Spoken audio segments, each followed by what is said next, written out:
The collapse of Parthian power in the early 3rd century created a vacuum filled by one of history's most enduring Persian dynasties.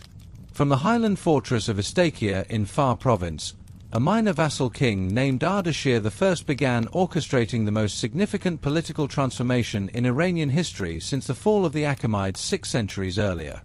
This Sassanian revolution, emerging from a remote corner of the Iranian plateau, would reshape the ancient world's balance of power for 400 years. As you drift towards sleep, we journey back to the age of the great kings, where fire temples glowed and cataphracts rode against the legions of Rome. We explore an empire of soaring arches and divine kingship, a civilization that stood as the bridge between East and West, before the final shadows fell upon the house of Sassan.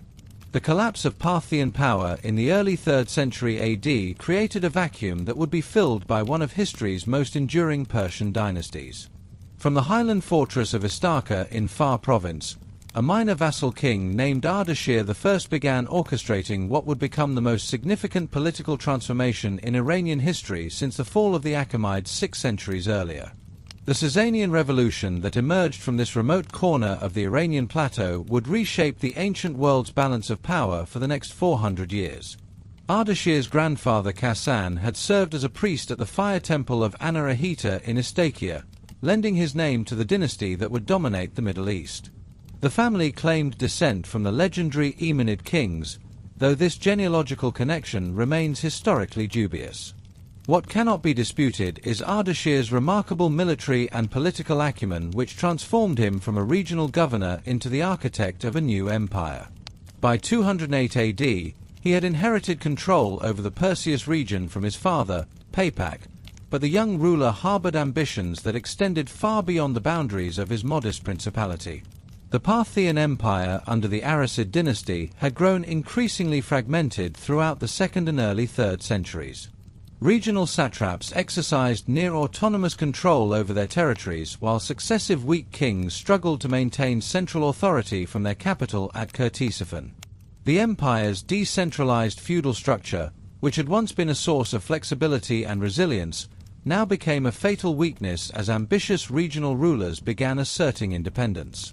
Ardashir recognized this vulnerability and methodically began expanding his influence throughout Fars province, absorbing neighboring kingdoms and principalities through a combination of military conquest and strategic alliances. He began by consolidating the local power structures of the southern highlands, where the rugged terrain provided a natural laboratory for his administrative and military reforms. The local nobility in Fars province had long maintained a proud tradition of independence, and Ardashir worked tirelessly to bind these families to his cause through shared religious identity and the promise of a restored Persian greatness.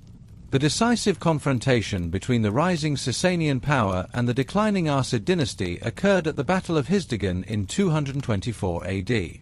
Artabanus V, the last Parthian king, personally led his forces against Ardashir's army on the plains of Hormisdagan, located in the region between modern-day Isfahan and Hamadan. The battle represented more than a simple dynastic struggle.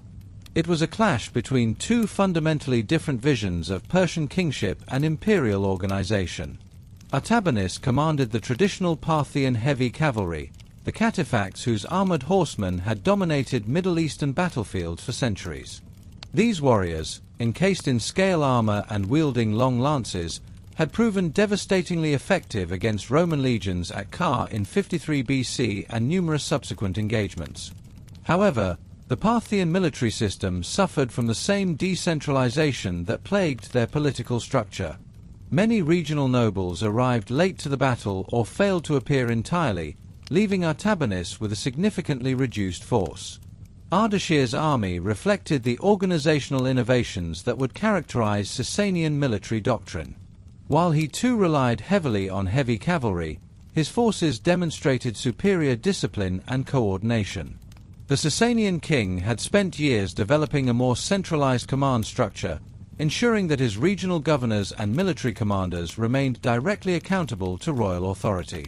His cavalry units operated with unprecedented tactical flexibility, combining the traditional shock power of cataphracts with more mobile horse archers who could harass enemy formations and exploit weaknesses in their lines. The battle itself unfolded across the dusty plains under the harsh Persian sun.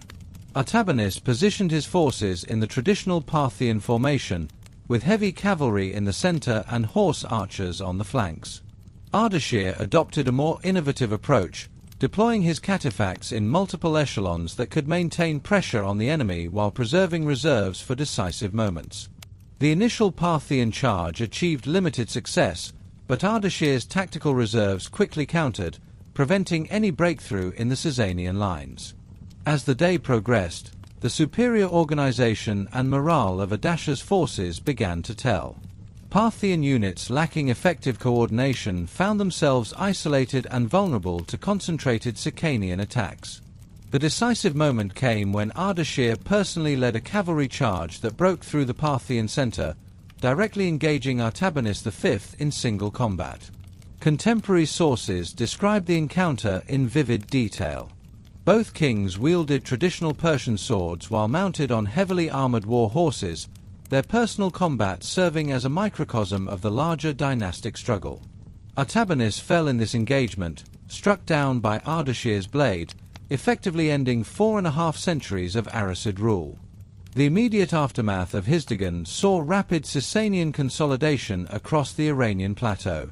Unlike previous Persian conquerors who often retained existing administrative structures, Ardashir implemented comprehensive reforms designed to centralize authority and eliminate the feudal fragmentation that had weakened Parthian rule. He systematically removed Abbasid nobles from positions of power, replacing them with loyal supporters drawn primarily from Far Province and other regions that had supported his rise. Ctesiphon, the former Parthian capital located on the Tigris River opposite the ancient city of Susa, became the administrative center of the new Sassanian Empire. Ardashir's decision to retain this location rather than establishing a new capital demonstrated his practical understanding of imperial governance. Ctesiphon's strategic position controlled access to Mesopotamia's agricultural wealth while maintaining connections to both the Iranian highlands and the western territories that bordered the Roman Empire. The transformation of Ctesiphon under early Sassanian rule reflected broader changes in Persian imperial ideology. Ardashir ordered the construction of new royal palaces that incorporated architectural elements from Amanid Pipolis, visually reinforcing his dynasty's claimed connection to Iran's ancient imperial tradition. The famous Takazra, a massive barrel-vaulted audience hall, became the physical embodiment of Sassanian royal power. This architectural marvel with its soaring brick arch spanning over 80 feet without intermediate support demonstrated both the technical sophistication and imperial ambitions of the new dynasty. Religious reform represented perhaps the most significant departure from Parthian precedent. The Abbasids had generally maintained a tolerant approach toward religious diversity within their empire, allowing various cults and belief systems to coexist with minimal state interference. Ardashir fundamentally altered this policy by establishing Zoroastrianism as the official state religion and creating a centralized priestly hierarchy directly subordinate to royal authority. This religious centralization served multiple political purposes. It provided ideological justification for Sassanian rule, created a unified administrative class loyal to the crown, and differentiated the new dynasty from its Parthian predecessors. Carter, who would later become the most powerful Zoroastrian priest in Sassanian history, began his rise during Ardashir's reign. The king appointed him to oversee the establishment of fire temples throughout the empire and coordinate the training of a professional priesthood. These religious officials served dual functions as spiritual leaders and administrative agents of the central government, creating an unprecedented fusion of religious and secular authority. Fire temples became not only centers of worship but also repositories of royal decrees, tax records, and other governmental documents. The Sassanian religious reforms extended beyond mere administrative reorganization to encompass fundamental changes in imperial ideology. Ardashir promoted the concept of divine kingship more aggressively than his Parthian predecessors, claiming direct divine sanction from Ahura Mazda for his rule. Royal inscriptions from this period emphasize the king's role as the earthly representative of the supreme deity, responsible for maintaining cosmic order and protecting the faithful from the forces of darkness and chaos. This ideological framework provided powerful justification for centralized authority and helped legitimize the dramatic political changes accompanying the dynastic transition. Administrative reforms complemented religious changes in creating a more centralized imperial structure. Ardashir abolished the semi-autonomous satrapies that had characterized Parthian governance, replacing them with directly appointed provincial governors who served at royal pleasure. These officials, drawn primarily from the Sassanian nobility and loyal supporters of the new regime, received regular salary payments from the central treasury rather than relying on local taxation rights. This financial arrangement ensured their continued dependence on royal favor while reducing opportunities for the kind of regional autonomy that had undermined Parthian authority. The new administrative system incorporated sophisticated record-keeping procedures that tracked population, agricultural production, and military resources across the empire. Royal scribes, many trained in the Zoroastrian priesthood, maintained detailed registers of landholding, taxation, and military service obligations. This bureaucratic apparatus provided the central government with unprecedented knowledge of imperial resources and enabled more effective coordination of military campaigns and public works projects. Military reorganization accompanied administrative reform in strengthening central authority. Ardashir established a professional standing army directly controlled by the royal court, reducing dependence on feudal levies that had proven unreliable during the Parthian period. The new military structure maintained the traditional emphasis on heavy cavalry while incorporating improved training, standardized equipment, and centralized command procedures. Regional military commanders received direct appointments from the king and could be transferred between different theaters of operation to prevent the development of personal loyalties that might challenge royal authority. Territorial expansion began almost immediately following the consolidation of power within Iran proper. Armenia, with its strategic position controlling access routes between the Iranian plateau and Anatolia, became an early target of Sassanian ambitions. The Armenian nobility had maintained complex relationships with both Parthian and Roman authorities, often playing these great powers against each other to preserve their own autonomy. Ardashir's more centralized approach to imperial governance threatened this traditional balance, leading to armed resistance from Armenian princes who feared the loss of their traditional privileges. The Sassanian conquest of Armenia involved both military campaigns and diplomatic maneuvering designed to exploit divisions within the Armenian nobility. Some Armenian princes, recognizing the futility of resistance against the reinvigorated Persian Empire, accepted Sassanian suzerainty in exchange for confirmation of their local authority. Others sought military support from the Roman Empire, setting the stage for centuries of conflict between the two great powers of the ancient world. Mesopotamia, with its ancient cities and agricultural wealth, represented another crucial target for early Sassanian expansion. The region's strategic importance extended beyond its economic value to encompass its role as a buffer against Roman expansion eastward. Ardashir's forces encountered limited resistance in most Mesopotamian cities whose populations had grown weary of the political instability that characterized late Parthian rule. The promise of restored order and effective governance proved attractive to merchant communities and agricultural producers who had suffered from decades of intermittent warfare and administrative neglect. The Roman Empire under Alexander VI initially underestimated the significance of the Sassanian Revolution, viewing Ardashir's rise as merely another episode in the chronic instability that had plagued Parthian territories for generations. This miscalculation would prove costly as Sassanian forces began probing Roman positions along the Euphrates frontier. Unlike their Parthian predecessors who had often relied on irregular warfare and sudden raids, the Sassanians demonstrated a capacity for sustained military campaigns supported by sophisticated logistical networks. The first major Romano-Sassanian confrontation occurred when Ardashir's forces besieged the Roman fortress city of Nibais in northern Mesopotamia. The siege demonstrated several important characteristics of early Sassanian military doctrine, including systematic preparation and effective coordination between different types of forces. Alexander VI responded to these Sassanian incursions by organizing a major military expedition designed to restore Roman prestige and secure the eastern frontier.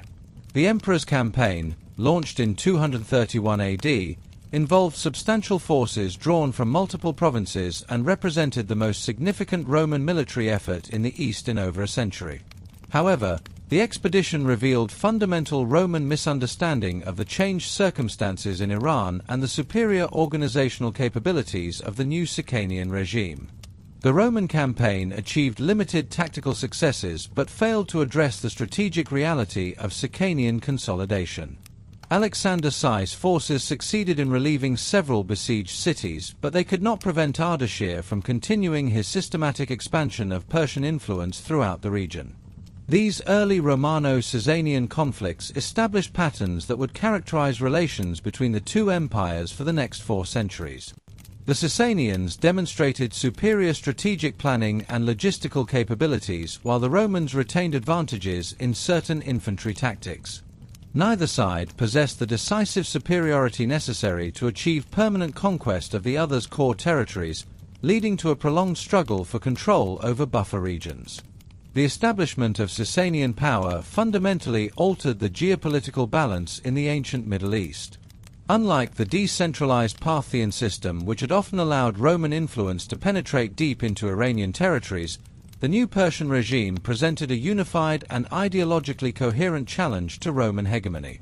The death of Ardashir I in 240 AD marked the transition from revolutionary founder to imperial consolidator, as his son Shapur ascended the throne of an empire still defining its identity and testing its limits.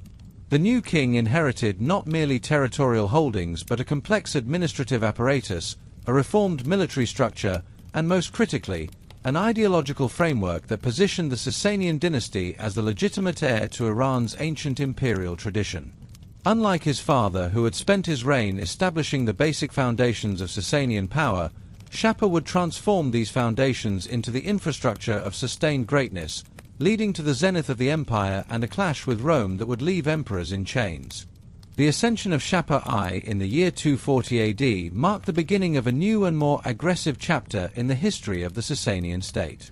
While his father Ardashir had focused on the internal consolidation of the Iranian plateau and the removal of the last Parthian loyalists, Shapur looked westward toward the rich provinces of the Roman Empire with a vision of imperial restoration that would eventually humble the Caesars themselves.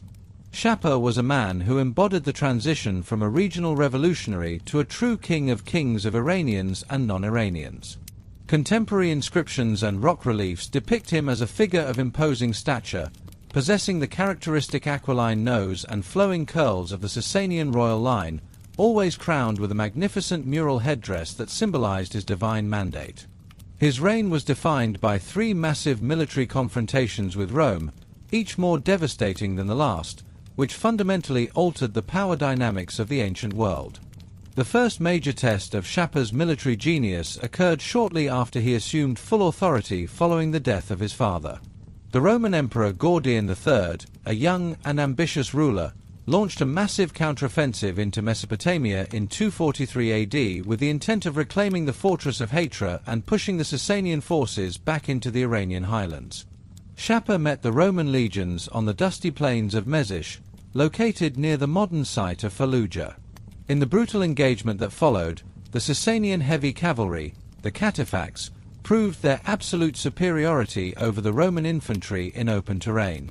The Roman army was shattered, and Gordian III perished during the retreat, though Roman sources later claimed he was murdered by his own troops.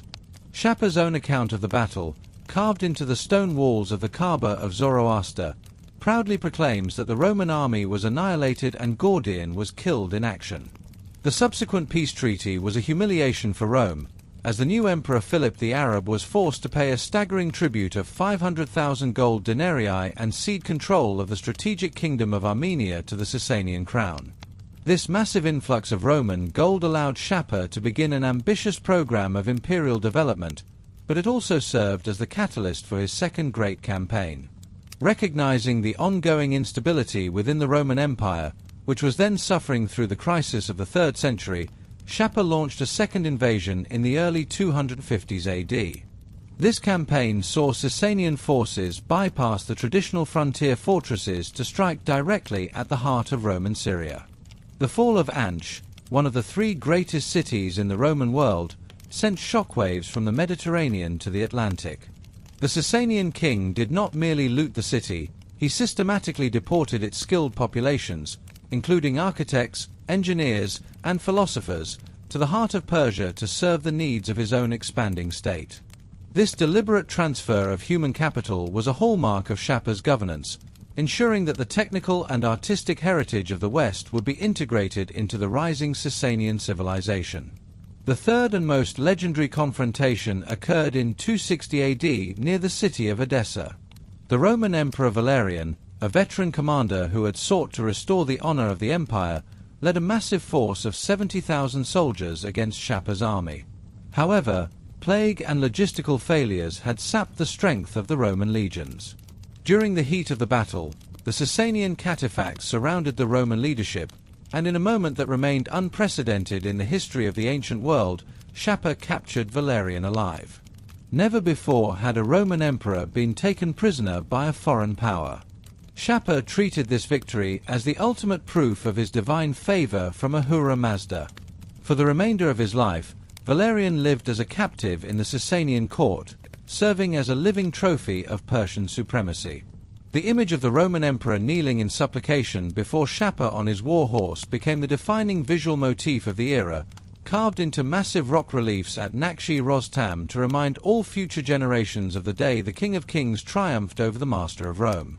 The capture of 70,000 Roman prisoners, including Valerian and his entire administrative staff, provided Shapur with a vast labor force that he used to transform the landscape of Iran. These captives were settled in new imperial cities, the most famous being Bishapur in the Fars province. Bishapur was designed on a Roman grid pattern, a departure from the traditional circular Persian city plans, and featured magnificent palaces decorated with intricate floor mosaics that rivaled the finest works found in Ansh or Rome itself. These mosaics, depicting courtly life, musicians, and floral patterns, represented a unique synthesis of Eastern and Western artistic traditions. Even more impressive was the construction of the Bandi Kaiser, or the Caesar's Bridge, at Shushtar. This massive weir and bridge system was designed by captured Roman engineers and remained in use for over 15 centuries, standing as a testament to Shapur's ability to harness the skills of his defeated enemies for the benefit of his subjects. Shapur's administrative reforms were equally significant in securing the long-term stability of the dynasty. He expanded the bureaucratic systems founded by his father, creating a more centralized government that could efficiently collect taxes and manage the vast resources of an empire that now stretched from the Indus River to the Euphrates. The king maintained a complex relationship with the powerful noble families of the Iranian plateau, balancing their traditional privileges with the requirements of a centralized monarchy. He appointed his own sons as governors of key provinces, such as Jalan and Sarkistan, ensuring that the outlying territories remained under the direct control of the Sassanian house. This period also saw the rise of the high priest Kartir, who began the process of formalizing the Zoroastrian hierarchy. While Shapur was a devout follower of Ahura Mazda, he was also a pragmatic ruler who recognized the diverse religious landscape of his empire. This pragmatism was most evident in Shapur's support for the prophet Mani, the founder of Manichaeanism. Mani presented a new, universalizing religion that sought to combine elements of Zoroastrianism, Christianity, and Buddhism into a single faith. Shapur granted Mani the right to preach throughout the empire and even included the prophet in his royal entourage for many years. The king likely viewed Manichaeanism as a potential unifying ideology that could bridge the cultural gaps between his Iranian subjects and the diverse populations he had conquered in Mesopotamia and the West. While Zoroastrianism remained the primary state religion, Shapur's reign was characterized by a level of religious pluralism that would be rarely seen in later centuries. This tolerance was essential for maintaining the loyalty of the merchant classes and the urban populations of the newly conquered territories. The ideological core of Shapur's reign is best preserved in the residential Gesti Divi Saporis, a massive trilingual inscription in Middle Persian, Parthian, and Greek carved into the walls of the fire temple at Nakshi-Rostam. In this document, the king lists the provinces of his empire and provides a detailed account of his military victories over the Romans. He emphasizes his role as a restorer of order and a protector of the faith, claiming that he sought out and destroyed the lies of the Roman emperors. The inscription serves as both a historical record and a theological statement, positioning Shapur as the earthly representative of divine justice. The visual counterpart to this text can be found in the colossal statue of Shapur I, which stands over 20 feet tall in a limestone cave near the city of Shapur. Even in its weathered state, the statue conveys a sense of overwhelming power and majesty, its hand resting on a sword while its eyes stare out with the confidence of a ruler who had reshaped the world. As Shapur approached the end of his 32-year reign, he had succeeded in transforming the Sassanian Empire into the dominant superpower of the Near East. He had secured the frontiers, enriched the royal treasury with the spoils of the West, and created a new imperial culture that blended the ancient traditions of the Achaemenids with the technical innovations of the Roman world.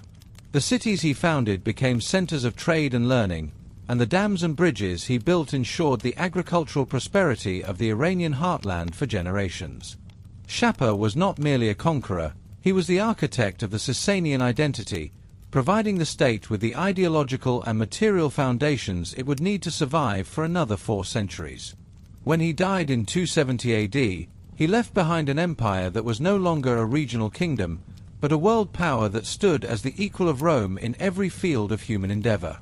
The transition of power to his successors, however, would bring new challenges. The religious tolerance that had characterized Shapur's reign began to fade as the Zoroastrian priesthood under Kartir gained more influence over the royal court.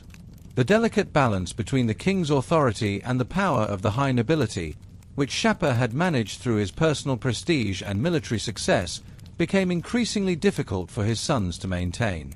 Internal dynastic struggles and the growing influence of the state church would eventually lead to a period of instability, even as the empire continued to defend its borders against a resurgent Rome and the emerging threats from the nomadic tribes of the east. Yet, the memory of Shapur's triumph at Edessa and the sight of Valerian in chains remained the cornerstone of Sassanian pride, a reminder of the era when the King of Kings had proven that the power of Persia was once again a force that could humble the world. The architectural legacy of Shapur continued to inspire future generations, with the great arches of his palaces and the sophisticated irrigation networks he established serving as the physical infrastructure of Persian life. His reign had proved that the Sassanian project was sustainable, and that the revolution started by his father Ardashir was not a temporary disruption but the birth of a lasting imperial order. The wealth and culture of the 3rd century Persian court laid the groundwork for the intellectual and artistic achievements of later kings like Khosrow I. As the sun set on the long and glorious reign of the first Shapur, the Sassanian Empire stood at its first great zenith, a beacon of order and power in an ancient world that was increasingly defined by chaos and change. The shadow of the King of Kings would loom large over all the centuries that followed, his name becoming synonymous with the very idea of Persian greatness. The establishment of the Sassanian dynasty represented not merely a political shift but a profound religious reformation that would define the character of the Persian state for nearly half a millennium. Ardashir I had emerged from a family of hereditary priests at the temple of Anahita in Istakia, a background that fundamentally shaped his vision of imperial governance as a divine mandate. Unlike the Parthian rulers who had maintained a loose and often syncretic approach to the diverse religious traditions of their empire, the Sassanians sought to forge an unprecedented alliance between the throne and the altar. This fusion of secular power and religious authority created a centralized state where the king served as the earthly defender of the cosmic order established by Ahura Mazda. The fire temples that began to proliferate across the Iranian plateau under early Sassanian rule became the physical manifestations of this new orthodoxy, their eternal flames symbolizing the presence of the divine within the heart of the empire. The transition from the decentralized religious landscape of the late Parthian period to the structured Zoroastrian state was neither immediate nor accidental but resulted from a deliberate policy of institutionalization. Ardashir recognized that a unified faith could serve as a powerful tool for imperial consolidation, providing a common identity that transcended the regional loyalties of the various Persian noble houses. By elevating the Zoroastrian priesthood to a position of official state importance, the Sassanian kings created a loyal administrative class whose interests were inextricably linked to the survival of the dynasty. This ecclesiastical hierarchy, headed by the Mobedan Mobbed or the chief of the priests, functioned as a parallel structure to the civil administration, ensuring that royal decrees were reinforced by spiritual authority in even the most remote provinces. The rise of the high priest Kartir during the reigns of Shapur I and his successors illustrates the growing power of the Zoroastrian establishment within the royal court. Kartir was a figure of immense ambition and theological zeal who transformed the loosely organized Magian priesthood into a disciplined and powerful state institution. His inscriptions carved into the rock faces of the Iranian highlands describe a career dedicated to the purification of the faith and the systematic elimination of competing religious influences.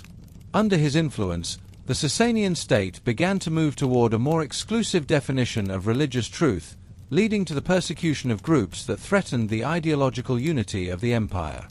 This period saw the codification of Zoroastrian rituals and the establishment of a standardized calendar, both of which served to synchronize the life of the empire with the rhythms of the faith. Central to this religious landscape were the three great sacred fires of the Persian world, each associated with a specific social class and serving as a focal point for national identity. The Adur Farnbag was the fire of the priesthood, traditionally located in Far province where the dynasty had its origins. The Adur Gushnasp was the fire of the warriors and the kings, situated in the strategic northern region of Azerbaijan. It was here that Sassanian monarchs would travel after their coronation, often performing the journey on foot as an act of humility and devotion before the divine. The third fire, the Adur Burzan Mir, was associated with the farmers and cultivators, ensuring that every segment of Persian society felt a direct connection to the spiritual foundations of the state. These fires were housed in distinctive architectural structures known as Char-Hatak, featuring a square plan topped by a dome that would influence religious architecture throughout the Middle East for centuries. The presence of the sacred flame within the royal court transformed the nature of Persian kingship into a form of sacred theatre. The Sassanian monarch was no longer merely a feudal lord but the possessor of the Kvarana, the divine glory that signified his right to rule. This celestial radiance was believed to protect the king and ensure the prosperity of the empire, but it could be lost through unrighteous behavior or a failure to maintain the cosmic order. Royal investiture scenes depicted on rock reliefs at sites like Nakshi Rustam show the king receiving the ring of sovereignty directly from the hand of Ahura Mazda, visually reinforcing the idea that royal power was a gift from the supreme deity. This theological framework provided the Sassanian kings with a degree of authority that their Parthian predecessors had never achieved, allowing them to centralize power in ways that fundamentally altered the balance of Persian society. The daily life of the royal court was permeated by the rituals and prohibitions of the Zoroastrian faith. The king lived in a world where the struggle between the forces of light and the powers of darkness was a tangible reality. Ritual purity was maintained with meticulous care, and the court was filled with priests who advised the monarch on everything from military strategy to agricultural policy. The royal fire was carried before the king on his travels, and he was required to perform regular prayers and offerings to ensure the continued favor of the divine. This religious atmosphere created a court culture that was both highly sophisticated and deeply conservative, as the preservation of tradition was seen as an essential component of maintaining cosmic stability. The social structure of the Sassanian Empire was itself a reflection of Zoroastrian theological principles, organized into four distinct classes that were believed to have been established by the primordial king Jamshid. The priesthood occupied the highest tier, followed by the warriors, the scribes or administrators, and finally the commoners who tilled the earth and engaged in trade.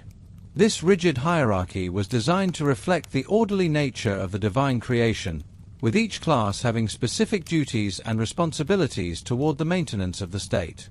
Movement between these classes was extremely rare and discouraged, as the stability of the social order was viewed as a reflection of the stability of the universe itself. This social framework provided a degree of internal cohesion that enabled the empire to withstand the pressures of constant warfare with Rome and the nomadic tribes of the east. As the Sassanian state matured, the relationship between the king and the priesthood became a complex dance of mutual dependence and occasional rivalry. While the kings relied on the priests for legitimacy and administrative support, they also feared the growing power of an independent ecclesiastical establishment. Figures like Cartier demonstrated that a powerful high priest could exercise influence that rivaled that of the monarch himself.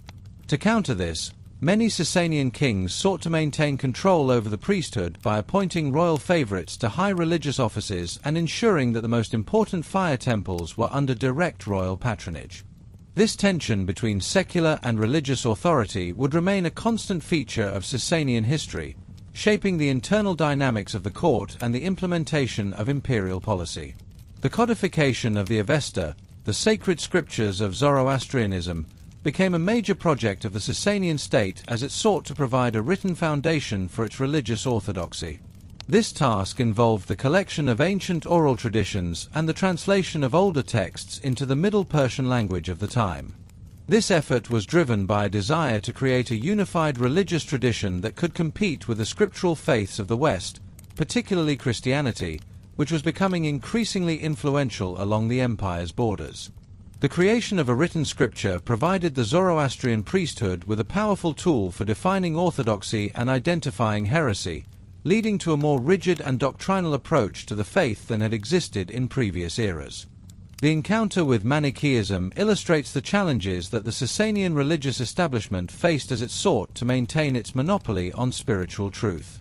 Mani was a visionary prophet who preached a universal faith that combined elements of Zoroastrianism, Christianity, and Buddhism into a complex dualistic system. Initially favored by King Shapur I for his philosophical sophistication, Mani eventually ran afoul of the Zoroastrian priesthood headed by Cartier. The prophet was eventually imprisoned and executed, and his followers were systematically persecuted throughout the empire. This conflict was not merely a theological dispute but a political struggle for the soul of the Persian state, as the Sassanian rulers recognized that a universalizing faith like Manichaeism could undermine the national identity that they had so carefully constructed around Zoroastrianism. Despite these internal tensions and occasional persecutions, the Sassanian period represented a golden age for the faith of Zarathustra. The empire's wealth and stability allowed for the construction of magnificent religious monuments and the development of a sophisticated theological tradition that would influence religious thought far beyond the borders of Persia. The Zoroastrian concepts of a final judgment, the resurrection of the dead, and the ultimate triumph of good over evil were refined and elaborated during this period, leaving a lasting mark on the development of other world religions. The fire temples of the Sassanian era became centers of learning and culture where the accumulated wisdom of the Persian world was preserved and transmitted to future generations.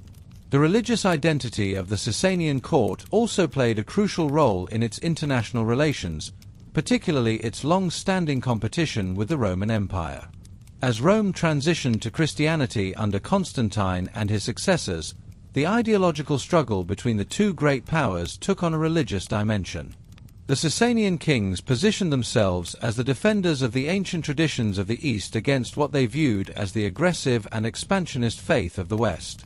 This religious competition manifested in the treatment of Christian communities within the Persian Empire, who were often viewed with suspicion as potential fifth columns for Roman influence.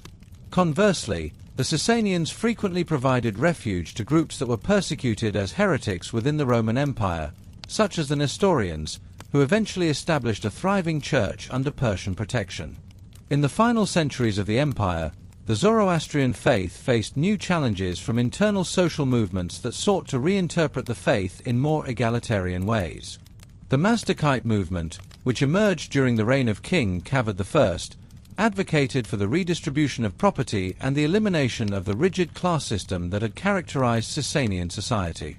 This movement gained significant popular support and even temporarily won the backing of the king, who saw it as a way to curb the power of the nobility. However, the movement was eventually suppressed with great brutality by Kavod's son, Khosrow I, who restored the traditional social and religious order. This period of upheaval demonstrated the deep-seated social tensions that lay beneath the surface of the Sassanian state and the vital role that religious orthodoxy played in maintaining the power of the ruling elite. The legacy of the Sassanian religious reformation would survive the eventual collapse of the empire at the hands of the Arab conquests. While the political structures of the Persian state were swept away, The cultural and religious identity that had been forged in the fire temples and royal courts of the Sassanians proved remarkably resilient. The sophisticated administrative practices of the Sassanian priests and the rich literary traditions of the Zoroastrian faith would go on to influence the development of Islamic civilization in profound ways. Even as the majority of the Persian population eventually converted to the new faith, they carried with them the concepts of kingship, social order, and divine justice that had been nurtured during the 4 centuries of Sassanian rule.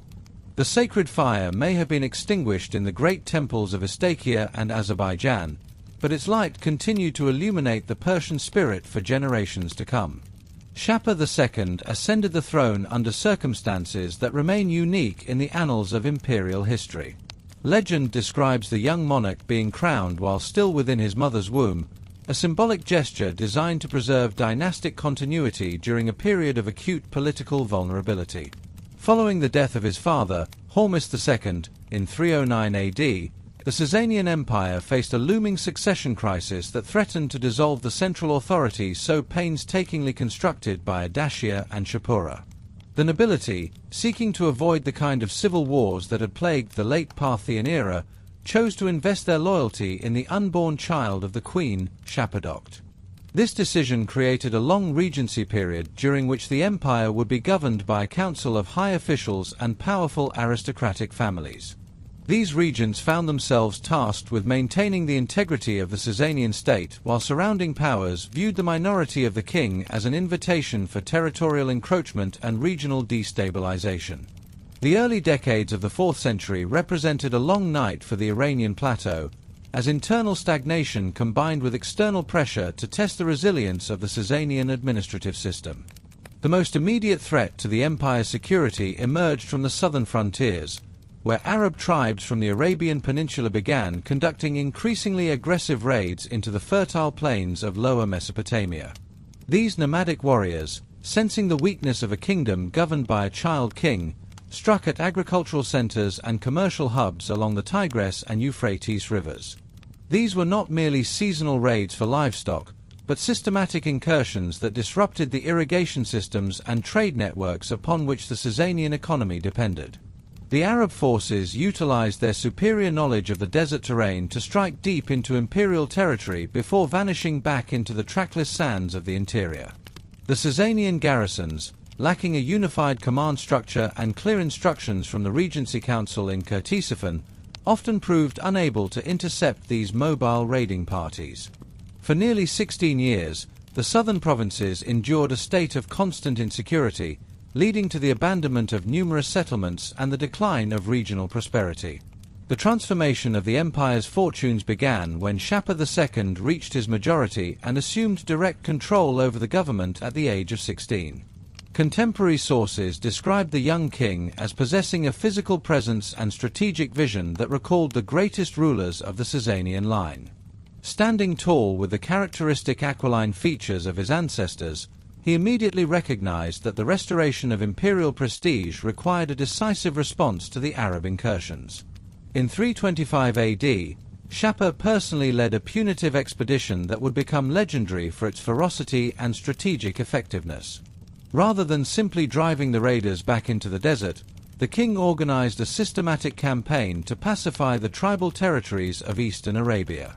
His forces utilized specialized desert equipment and logistical networks that enabled them to sustain operations in environments previously considered inaccessible to regular military units.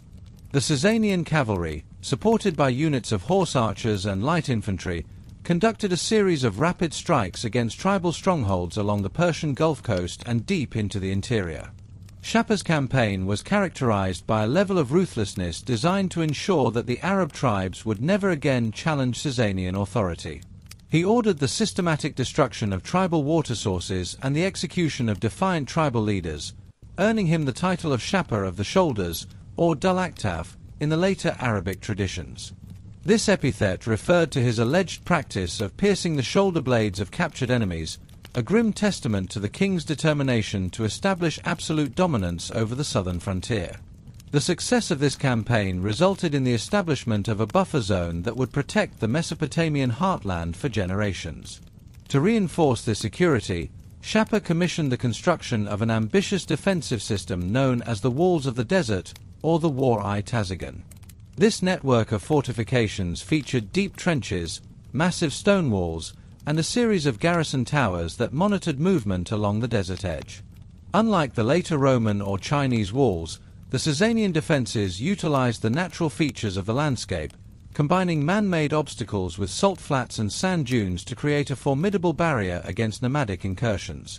While the southern frontier was being secured, the geopolitical landscape in the west was undergoing a fundamental shift that would alter the nature of Romano-Sassanian relations for centuries. The conversion of Emperor Constantine the Great to Christianity in the early 4th century added a religious dimension to the traditional struggle for hegemony in the ancient Middle East. Constantine's proclamation of himself as the protector of Christians throughout the world provided Rome with a powerful ideological tool for influencing populations within the Sassanian Empire. Armenia, with its strategic position and its own early adoption of Christianity, became the primary theatre for this ideological conflict. Shapur II viewed the Roman emperor's claims as a direct challenge to the religious and political unity of his state. The Zoroastrian priesthood, which had seen its influence grow under previous kings, encouraged a more aggressive stance toward the Christian communities that had developed in Mesopotamian cities. This religious tension created a backdrop of mutual suspicion that would define the long series of conflicts that occupied much of Shapur's 70-year reign. The first major confrontation with the Roman Empire under Shapur II centered on the strategic fortress city of Nibais in northern Mesopotamia.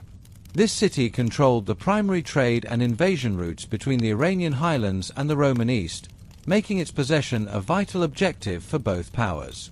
Shapur launched several major sieges of Nibais between 337 and 350 AD, each demonstrating the continued evolution of Sassanian siege warfare. During the most famous of these engagements, Persian engineers attempted to divert the course of the Mygdonius River to create an artificial lake that would undermine the city's foundations and allow Sassanian naval vessels to attack the walls from an elevated position. The sight of war ships operating in the middle of a desert siege represented a remarkable display of technical ingenuity and imperial ambition. Although the Roman defenders, led by the Bishop James of Nibais, managed to hold the city through these repeated assaults, the persistent Sassanian pressure forced Rome to maintain massive military commitment in the east, draining resources from the Rhine and Danube frontiers.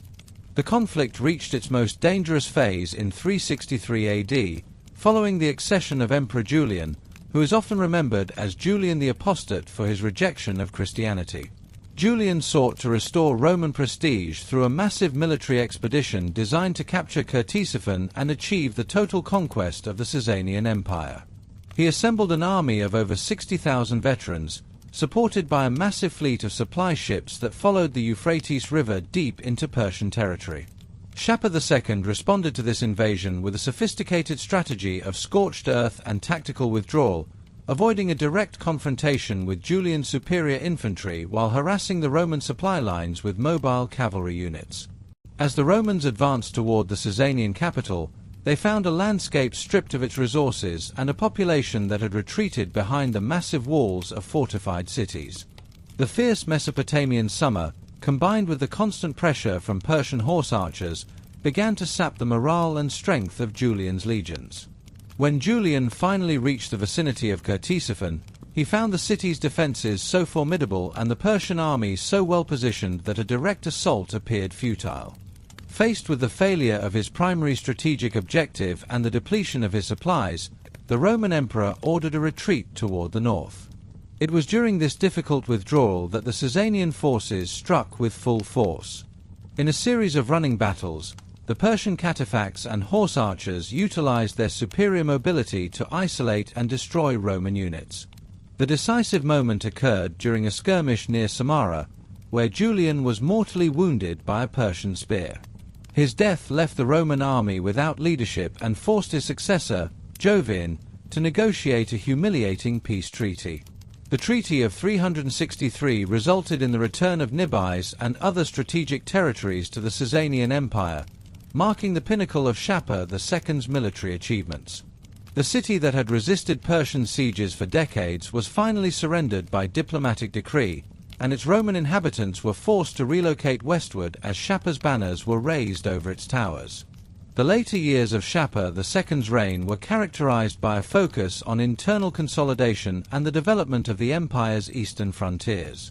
The king oversaw the founding of several new cities, including Ardashir Shapur and Nishapur, which served as administrative centers and bastions against the emerging nomadic threats from Central Asia. These urban projects demonstrated the continued vitality of Sassanian architectural and engineering traditions, featuring sophisticated irrigation systems and defensive fortifications that would influence urban planning in the region for centuries. The Sassanian religious policy also became more formalized during this period, as the Zoroastrian priesthood continued to standardize the Avestan texts and enforce religious orthodoxy. This centralization of religious life served to unify the diverse populations of the empire under a common ideological framework, even as it created challenges for the various religious minorities living within the state. By the time of his death in 379 AD, Shapur II had transformed the Sassanian Empire from a vulnerable principality governed by a child into the dominant power of the ancient world. His reign of 70 years, the longest in the history of the Iranian dynasties, had seen the definitive defeat of the southern Arab tribes, the humbling of the Roman Empire, and the stabilization of the eastern frontiers.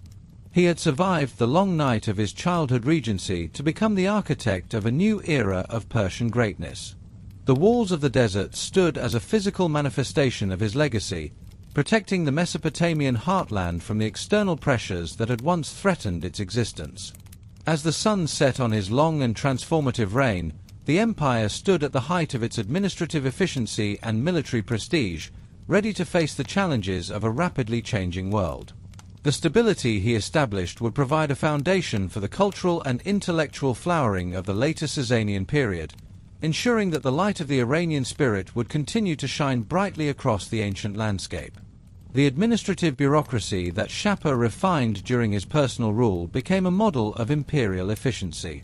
He expanded the use of professional scribes and tax collectors who were directly accountable to the central court in Ctesiphon, reducing the power of the provincial satraps who had often operated with near autonomy during the regency period. This centralization of financial resources allowed for the maintenance of a standing army that was better equipped and more disciplined than any force seen since the days of the early Achaemenids. The Sassanian cataphacs, the heavy armored cavalry that formed the core of the military, reached a peak of tactical sophistication, incorporating improved armor designs and specialized training for shock combat. These warriors, encased in scales of iron and bronze, represented the ultimate manifestation of Persian military power, capable of breaking the finest Roman legions in open battle. Furthermore, the cultural life of the empire flourished under Shapur's patronage, with the royal court becoming a center for artistic and intellectual exchange. The influence of Persian artistic styles, characterized by elaborate stucco work and intricate metalwork, spread far beyond the boundaries of the empire, reaching as far as the courts of India and the Byzantine West.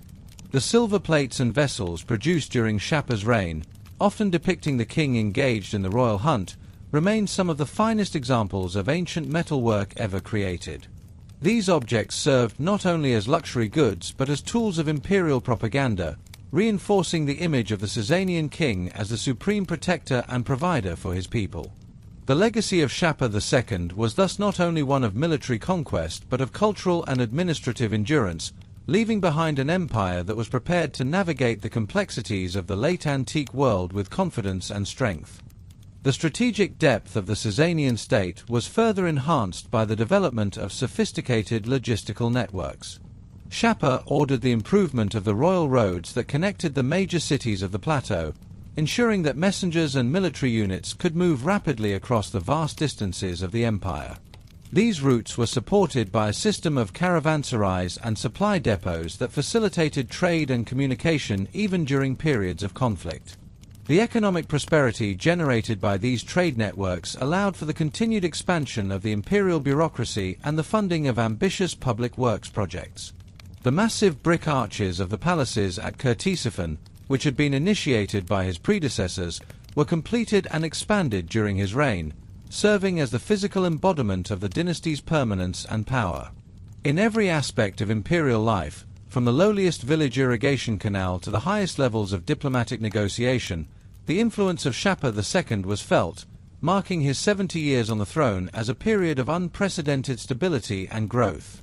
As the elderly king reflected on his decades of rule, he could look out upon a kingdom that had survived internal strife and external invasion to emerge stronger than ever before. The walls of the desert remained manned and vigilant, the Roman frontier was secure, and the eastern nomadic tribes had been kept at bay. The long night that had preceded his personal rule had been replaced by a bright and enduring dawn of Sassanian authority. The dynasty was no longer a newcomer to the stage of history, but a venerable institution that claimed legitimate descent from the ancient masters of the Iranian world. The fires in the temples burned with a steady and confident flame, and the administrative machinery of the state operated with a precision that would have been unimaginable a century earlier. The history of the Sassanian Empire under Shapur II was a testament to the power of resilient leadership and the enduring strength of the Persian imperial tradition, a legacy that would continue to shape the destiny of the Middle East for centuries to come. Shapur's death in 379 AD did not lead to the kind of immediate collapse that had followed the passing of previous strong rulers. The structures he had built were robust enough to withstand the transition to his successors, even as the geopolitical challenges continued to evolve. The long stability of his reign had allowed for the deep integration of the diverse provinces of the empire, creating a sense of shared Sassanian identity that transcended local tribal and regional loyalties. This identity was reinforced by the official Zoroastrian religion, which provided a common moral and legal framework for the subjects of the king. The administrative reforms, the military innovations, and the defensive fortifications all combined to create a state that was more than the sum of its parts, a resilient and sophisticated empire that would remain a cornerstone of the global order for many generations. The story of Shapur II is thus the story of the Sassanian Empire itself at the peak of its powers, a narrative of survival, triumph, and the enduring quest for imperial order in a world of constant change. The final years of his reign saw the king engaging in complex diplomatic maneuvers with the Kusanian and Kidderite kingdoms in the east, ensuring that the Silk Road trade remained open and that the eastern borders were protected through a combination of military strength and strategic alliances. His ability to manage multiple frontiers simultaneously demonstrated the maturity of the Sassanian strategic vision. As Shapur II passed from the stage of history, he had fundamentally reshaped his world, a legacy of stone walls and iron cavalry, of sacred fires and administrative registers, all dedicated to the preservation of the Iranian spirit in the face of an ever-changing world. The long night had ended, and the empire stood ready for the challenges of the future. As the 5th century AD progressed, the Sassanian Empire found its traditional focus on the Roman frontier challenged by a more existential threat emerging from the vastness of the Central Asian steppes. The relative stability achieved during the long reign of Shapur II had masked the gradual shift in the balance of power beyond the Oxus River, where nomadic confederations were coalescing into a military force of unprecedented sophistication. The first of these challenges came from the Kidderites, a group whose origins remained obscure but whose impact on the eastern provinces of Iran would be profound. These warriors, combining traditional steppe mobility with military techniques learned from their contact with the declining Kushan power, began systematic incursions into the prosperous regions of Bactria and Khorasan.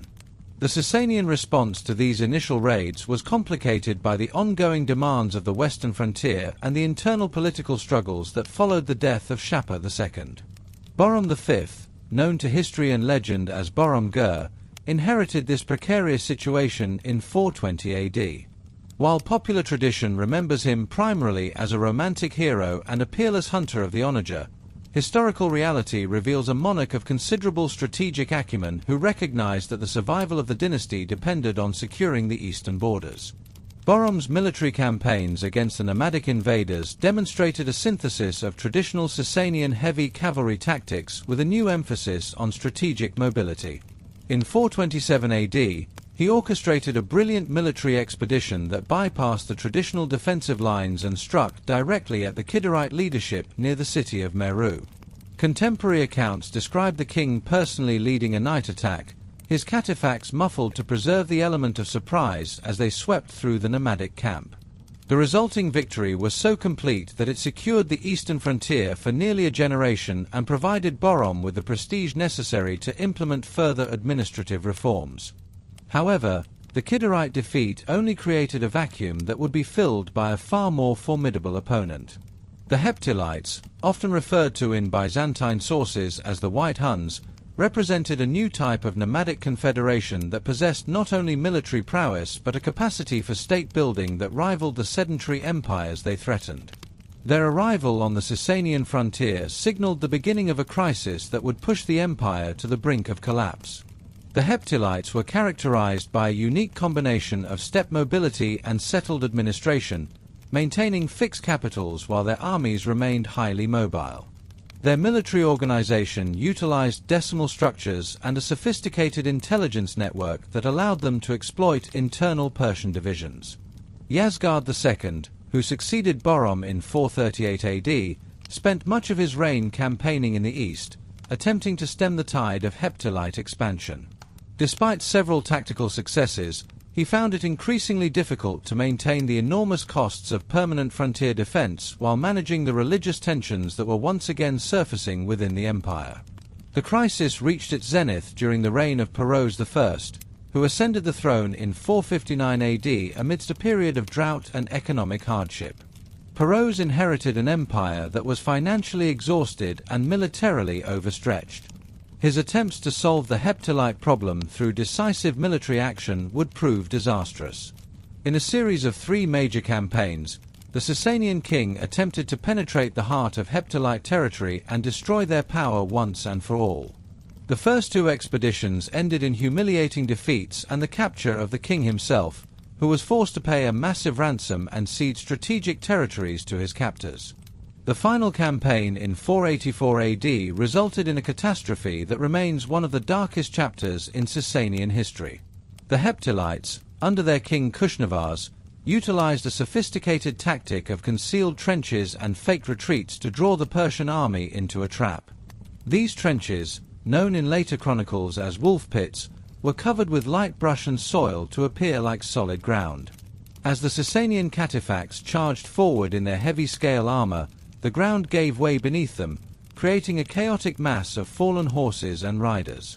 Perose and the majority of the Sassanian nobility were killed in the ensuing slaughter, leaving the empire without a king, an army, or a treasury. The immediate aftermath of this defeat saw the Hephthalites imposing a crushing tribute on the Persian state and occupying vast swaths of eastern territory. The empire was forced into a humiliating tributary relationship with the nomadic power, and the loss of the royal army left the central government vulnerable to both external aggression and internal revolt. It was in this atmosphere of despair and economic collapse that the revolutionary movement of Mazda emerged. Mazda was a Zoroastrian priest who preached a radical doctrine of social equality and the communal ownership of property. His teachings struck a chord with a population that had been devastated by warfare, high taxes, and the visible failure of the traditional ruling class. Mazda argued that the source of all conflict and suffering was the unequal distribution of wealth and women, advocating for a return to a more primitive and egalitarian form of society that he claimed was the original intent of Ahura Mazda. Kavod I, who became king in 488 AD, made the extraordinary decision to support the Mazdakite movement. This was not merely a matter of religious conviction, but a calculated political move designed to break the power of the high nobility and the traditional priesthood, both of which had become too powerful and independent during the preceding decades of crisis. By aligning himself with the common people and the revolutionary followers of Mazda, Kavod sought to centralize all power in the hands of the monarch and rebuild the imperial administration from the ground up. The resulting social upheaval was unprecedented in Persian history. Land was seized from the great noble houses and redistributed among the peasantry, while traditional social hierarchies were systematically dismantled. This internal revolution was viewed with horror by the established elites and created a period of extreme instability. The nobility eventually staged a coup and imprisoned Kavod, replacing him with his more conservative brother, Jamasp. However, Kavod managed to escape with the help of his wife and fled to the Hephthalites, the very enemies who had killed his father. With the support of a Heptalite army, Kavad returned to Iran and reclaimed his throne in 498 AD. This second reign of Kavad I marked the beginning of a true transformation of the Sassanian state. While he eventually distanced himself from the more radical elements of the Mazdakite movement, he used the destruction of the old nobility to implement far-reaching administrative and fiscal reforms. These reforms, which were later completed by his son Khosrow I, included a new system of land taxation that was more equitable and efficient, as well as the creation of a professional military class that was directly loyal to the king rather than to local feudal lords. The Heptylite crisis, though devastating, had inadvertently provided the opportunity for the Sassanian state to modernize and centralize. The old feudal structure, which had been a source of both strength and weakness since the time of Ardashir, was replaced by a more sophisticated bureaucratic state. This new organization would enable the empire to recover from its defeats and enter a final golden age of cultural and military achievement. The eastern frontier remained a zone of constant vigilance, but the lessons learned during the struggle against the Heptylites would inform Sassanian strategic doctrine for the next century. The empire began constructing massive defensive walls, such as the Great Wall of Gorgan, to prevent further nomadic incursions. This engineering marvel, stretching for nearly 200 kilometers and constructed from millions of standardized red bricks, became known as the Red Snake. It demonstrated the renewed power and organizational capacity of the Sassanian state, featuring dozens of forts and a sophisticated supply system that could sustain thousands of soldiers in the remote frontier. As the 6th century dawned, the shadows from the steppe began to recede, replaced by the rising brilliance of a centralized and revitalized monarchy. The trauma of the 5th century had forged a more resilient empire, one that was now ready to face its traditional Roman rival with renewed strength. The administrative reforms initiated by Kavad and perfected by his successors ensured that the empire's resources were more effectively managed, allowing for the maintenance of a standing army and the patronage of a vibrant cultural life. This period of reconstruction was essential for the survival of Persian identity in the face of shifting global powers. The Sassanian state had transitioned from a feudal confederation into a bureaucratic empire, a transformation that would have profound implications for the future of the Middle East. The Heptylites continued to be a factor in regional politics, but they would never again pose the same existential threat as they had during the time of Perose. The focus of the empire began to shift back toward the west, where the Byzantine Empire under Justinian was preparing its own program of imperial restoration. The stage was set for the final great confrontation between the two masters of the ancient world. The memory of the Heptylite crisis remained as a cautionary tale for future kings, a reminder of the fragility of imperial power and the constant threat posed by the nomadic world. Yet, it also served as a testament to the endurance of the Sassanian vision, which had found a way to survive and flourish even in the face of total defeat. The architectural and artistic projects of this era began to reflect this new confidence, incorporating elements from both Eastern and Western traditions to create a uniquely Sassanian synthesis. The fire temples were rebuilt with greater splendor, featuring soaring vaults and intricate stucco decorations that celebrated the king's role as the protector of the cosmic order. The royal court at Ctesiphon became a center of learning and diplomacy, where scholars from Greece, India, and China would eventually meet under the patronage of the Sassanian kings. The dark days of the late 5th century were over, and the empire stood on the threshold of its greatest achievements. The legacy of this period would be the creation of a state that was not only militarily powerful but also culturally and intellectually vibrant, a beacon of civilization in a changing world. The reforms of Kavad and the strategic vision of his successors had ensured that the House of Kassan would remain at the center of world events for another century. The shadows from the steppe had been long, but the dawn of the 6th century promised a new era of Sassanian greatness. Under the rising sun of this new age, the infrastructure of the empire was rebuilt with a methodical precision that reflected the hard-won lessons of the nomadic wars. The transition from a state of near collapse to one of supreme regional dominance remains one of the most remarkable recoveries in the history of the ancient world. Each brick laid in the Great Wall of Gorgan and each tax record meticulously filed in the royal archives served as a building block for a future that would see the Sassanian name feared and respected from the Mediterranean to the Indus. As the 5th century closed, the empire was no longer a collection of fragmented noble estates, but a unified machine of war and administration, prepared for the golden reign of Anushirvan the Just. The accession of Kavod I in the year 488 Anno Domini occurred at a moment when the Sassanian state stood on the precipice of total disintegration. The shadow of the Hephthalite disaster still loomed over the Iranian plateau, and the royal treasury groaned under the weight of an annual tribute that drained the empire's lifeblood into the hands of nomadic masters. Kavod inherited a throne that was less a seat of absolute power and more a precarious platform surrounded by predatory noble families and an entrenched Zoroastrian priesthood. These great houses, such as the Miran and the Surin, had grown so powerful throughout the 5th century that they treated the Sassanian monarchs as mere figureheads, orchestrating coups and successions with the detached arrogance of kingmakers. It was within this environment of aristocratic overreach and economic despair that Kavod recognized the need for a radical restructuring of the Persian social order, a transformation that would eventually be fueled by one of the most controversial religious movements in ancient history. Mazdak, a charismatic priest of a heterodox Zoroastrian sect, emerged as the catalyst for this social storm. His teachings represented a radical departure from the rigid stratification of the traditional Persian world, advocating for the communal sharing of property and the systematic dismantling of hereditary social hierarchies.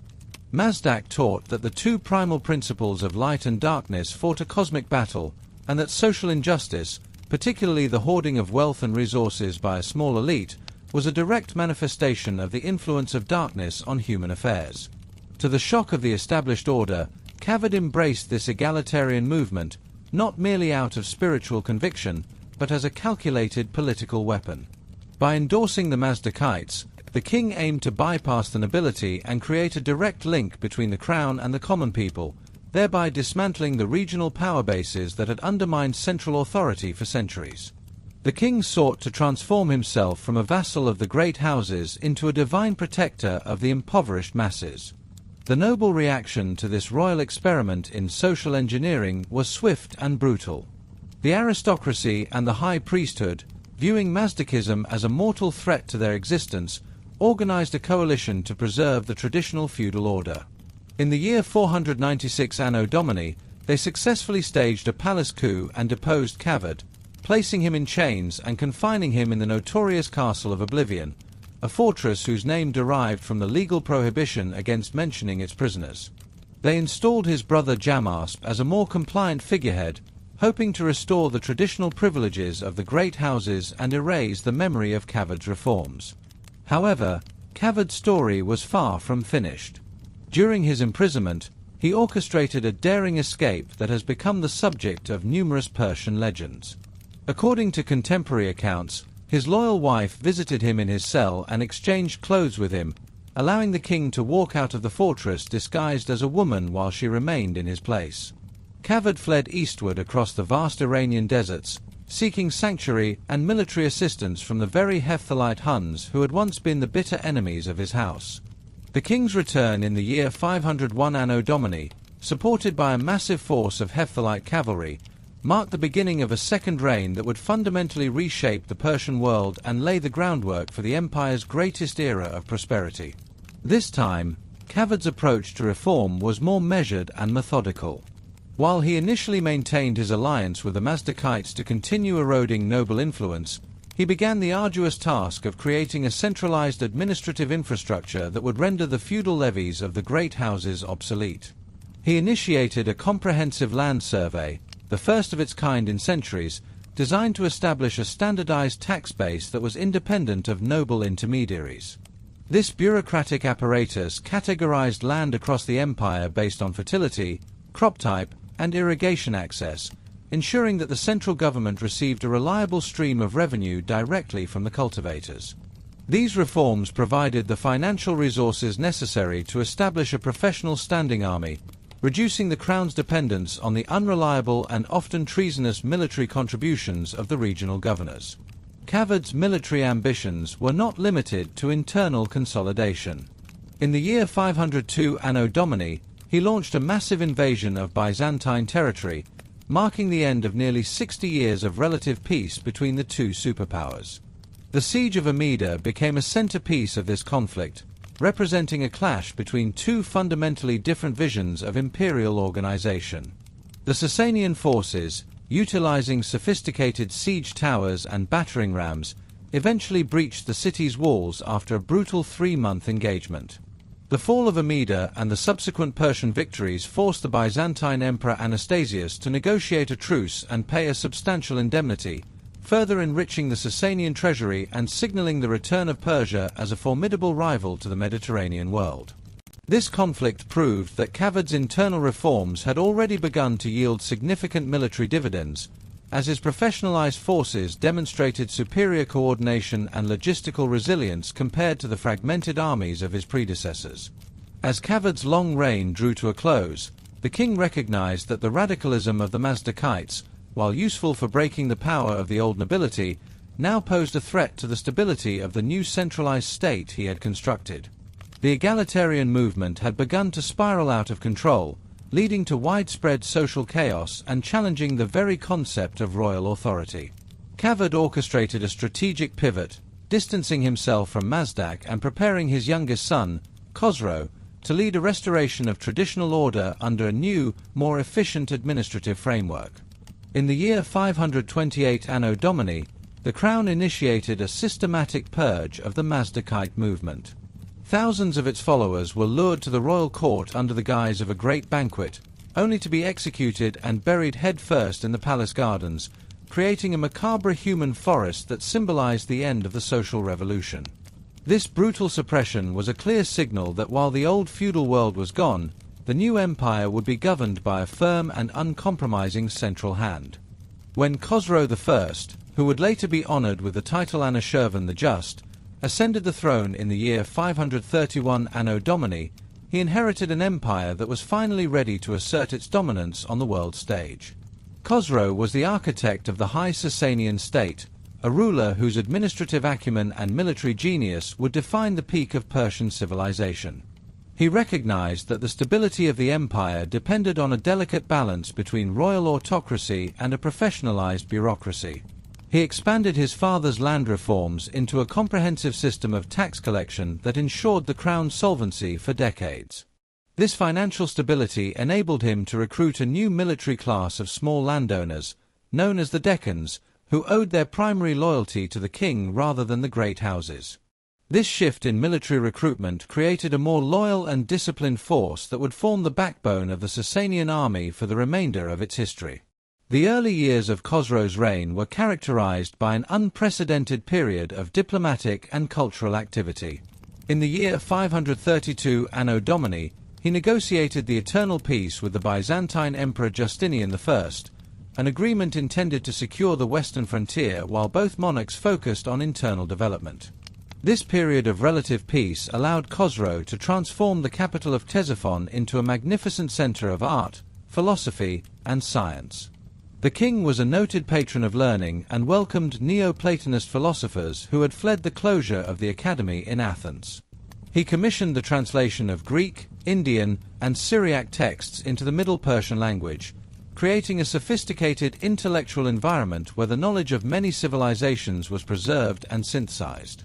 The famous Academy of Gonda Shapur became a repository for medical and scientific learning, attracting scholars from across the known world and establishing Persia as a global leader in intellectual pursuit. The strategic rivalry with Rome, however, could not be suppressed indefinitely. By the year 540 Anno Domini, Khosrow observed with concern as Justinian's generals reconquered North Africa and Italy, threatening to restore the Roman Empire to its former glory. Fearing a change in the balance of power, the Sassanian king broke the eternal peace and launched a devastating invasion of Syria. The capture of Anch, one of the most important cities in the Byzantine Empire, was a masterstroke of military planning. Khosrow's forces systematically looted the city's wealth and transported its most skilled artisans and craftsmen back to Persia.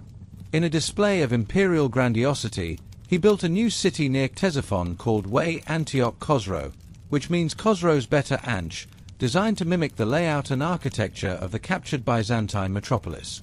This act was more than a simple conquest. It was a symbolic assertion of Persian cultural and military superiority, demonstrating that the Sassanian monarch could recreate the best of the Roman world within his own borders. The middle of the 6th century saw the Sassanian Empire reaching its absolute zenith. From the highland fortresses of the east to the sophisticated urban centers of Mesopotamia, the empire operated as a unified machine of administration and war. The fire temples of the Zoroastrian faith glowed with renewed fervor, serving as both spiritual centers and administrative hubs for the royal government. The reforms of Kavad and the consolidation of Khosrow had transformed the silver throne from a precarious seat of internal struggle into the most powerful and ideologically coherent state of late antiquity. The great houses, while still influential, were now integrated into a system where their status was dependent on royal favor and service to the state. The peasantry, protected by more predictable tax laws and the restored order of the professional army, provided the agricultural surplus that funded the empire's grand ambitions.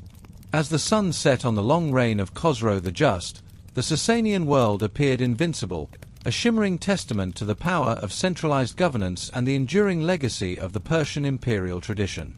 This era of golden stability would eventually face new storms from the north and west, but for a brief moment in history, Ctesiphon stood as the undisputed center of the civilized world, an architectural and political marvel that would haunt the dreams of poets and conquerors for centuries to come. The transition from the turbulent reign of Kavad I to the rule of his son Khosrow marked the birth of a golden age that would forever define the Iranian memory of imperial perfection. When Khosrow ascended the throne in 531 AD, he did so not merely as a conqueror, but as an architect of order whose reforms would solidify the Sassanian state for its final great centuries. He inherited an empire that had been shaken by the social experiments of the Mastertites and the heavy demands of frontier warfare, yet he possessed the intellectual acumen and political will to forge these disparate elements into a unified and efficient whole. His first and most enduring priority was the stabilization of the imperial economy through a revolutionary restructuring of the land tax. Before this period, taxes were collected as a fluctuating percentage of the harvest, a system that left the royal treasury at the mercy of drought and encouraged local tax collectors to exploit the peasantry during times of plenty. Khosrow replaced this archaic method with a fixed tax based on a comprehensive survey of all arable land within the empire. Surveyors traveled from the verdant valleys of Armenia to the palm groves of the Persian Gulf, meticulously recording the type of crops grown, the number of fruit trees, and the reliability of irrigation sources. This survey allowed the central government to establish a predictable budget, providing the financial foundation for the massive public works and military professionalization that would follow. The peasantry benefited from a system where their obligations were clearly defined and protected by royal decree, reducing the opportunities for corruption by local landowners and strengthening the bond between the common people and the crown. This economic stability enabled Khosrow to turn his attention to the military, where he implemented reforms that would diminish the power of the great Parthian houses and create a more centralized command structure. He fostered the rise of the Decans, a class of small landowners who served as a professional heavy cavalry directly loyal to the central government. These warriors were provided with state-funded equipment and horses, ensuring that the military remained a cohesive and disciplined force rather than a collection of feudal levies. The king divided the defense of the empire into 4 major commands, each headed by a general or spared, who was responsible for the security of a specific cardinal direction. This regionalized but centralized military structure allowed for rapid responses to incursions from the Roman west, the nomadic north, or the tribal south, ensuring that the Sassanian frontiers remained remarkably secure throughout much of his reign. The administrative center of this revitalized empire was Ctesiphon, the sprawling capital on the Tigris River that reached its aesthetic and political zenith under Khosrow's patronage. The city became a symbol of imperial magnificence, dominated by the construction of new royal palaces that reflected the technical sophistication of Persian engineering. The most famous of these structures was the Takazra, an audience hall featuring a massive brick vault that spanned over 80 feet without any internal columns. This architectural marvel was designed to inspire awe in foreign dignitaries and subjects alike, providing a grand setting for the elaborate court ceremonies that emphasized the king's role as the earthly representative of divine justice. Within these halls, the floor was adorned with the famous spring carpet, a textile of immense size that featured precious stones and gold threads woven into a design representing a lush garden in eternal bloom. This carpet allowed the court to experience the beauty of the Persian spring even during the heat of summer or the chill of winter, serving as a metaphor for the king's ability to maintain cosmic order and prosperity. The intellectual climate of Ctesiphon under Khosrow was equally remarkable, as the king actively sought to gather the knowledge of the known world within his borders. When the Roman Emperor Justinian closed the Neoplatonic Academy in Athens, Khosrow welcomed the displaced Greek philosophers to his court, providing them with the resources to continue their studies and translate their works into the Middle Persian language. This commitment to scholarship extended to the medical academy at Shapur, where researchers combined the medical traditions of Greece, India, and Iran to create the most advanced center of healing in the ancient world. The king's curiosity was not limited to Western thought, as he also maintained close ties with the kingdoms of India, from which he imported the game of chess. Persian scholars adapted the game, viewing it as an ideal tool for teaching strategy and logic to the nobility, while simultaneously developing their own game of backgammon to reflect the interplay of fate and skill. These cultural exchanges transformed the Sassanian court into a crossroads of global wisdom, where the philosophical traditions of the Mediterranean met the scientific and mathematical innovations of the East. This intellectual synthesis provided the ideological justification for Khosrow's epithet, Anushirvan the Just, as he sought to apply rational principles to the governance of his people. He established a famous bell of justice outside his palace, which any subject who had suffered a wrong could ring to gain a direct audience with the king.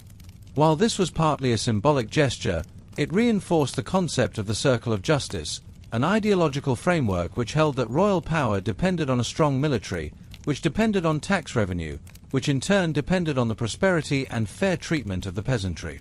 By protecting the lower classes from the excesses of the nobility, Khosrow ensured the long-term stability of the state and the continued loyalty of his subjects. The foreign policy of the Zenith was characterized by a pragmatic and often aggressive defense of Persian interests, particularly in the ongoing struggle with the Roman Empire. In 532 AD, Khosrow and Justinian concluded the Eternal Peace, an agreement that was intended to end the decades of conflict over the frontier fortresses of Mesopotamia.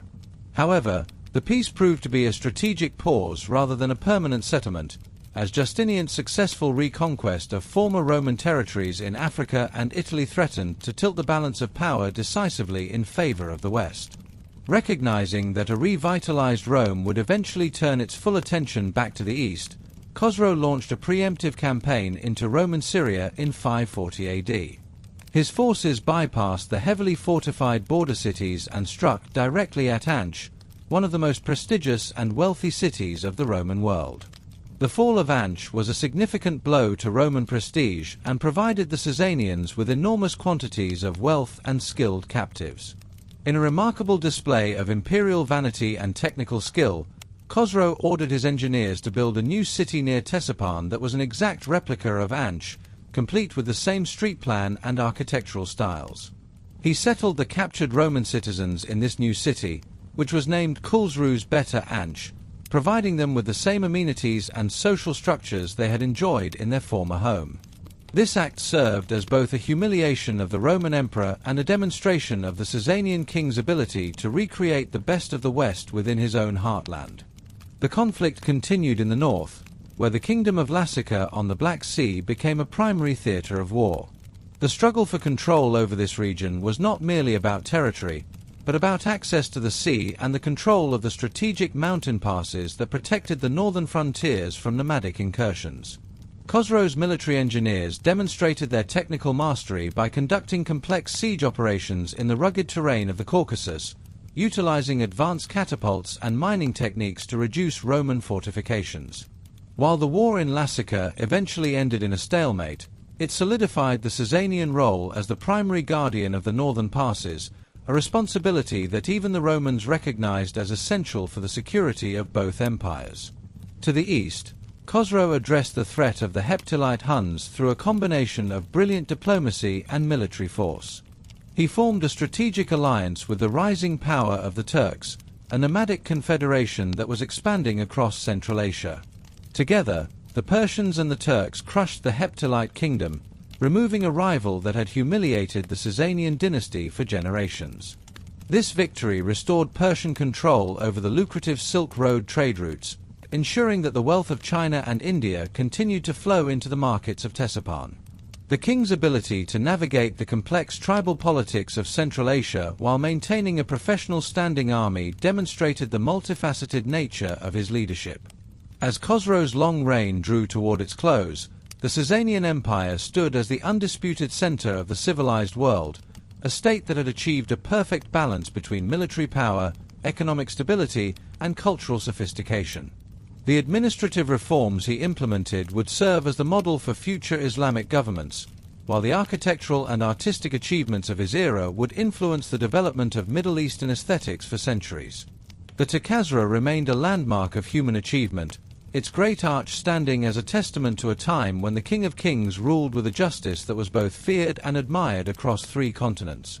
This era of golden stability was not merely a result of military fortune, but the consequence of a deliberate and systematic effort to harmonize the needs of the state with the welfare of its people.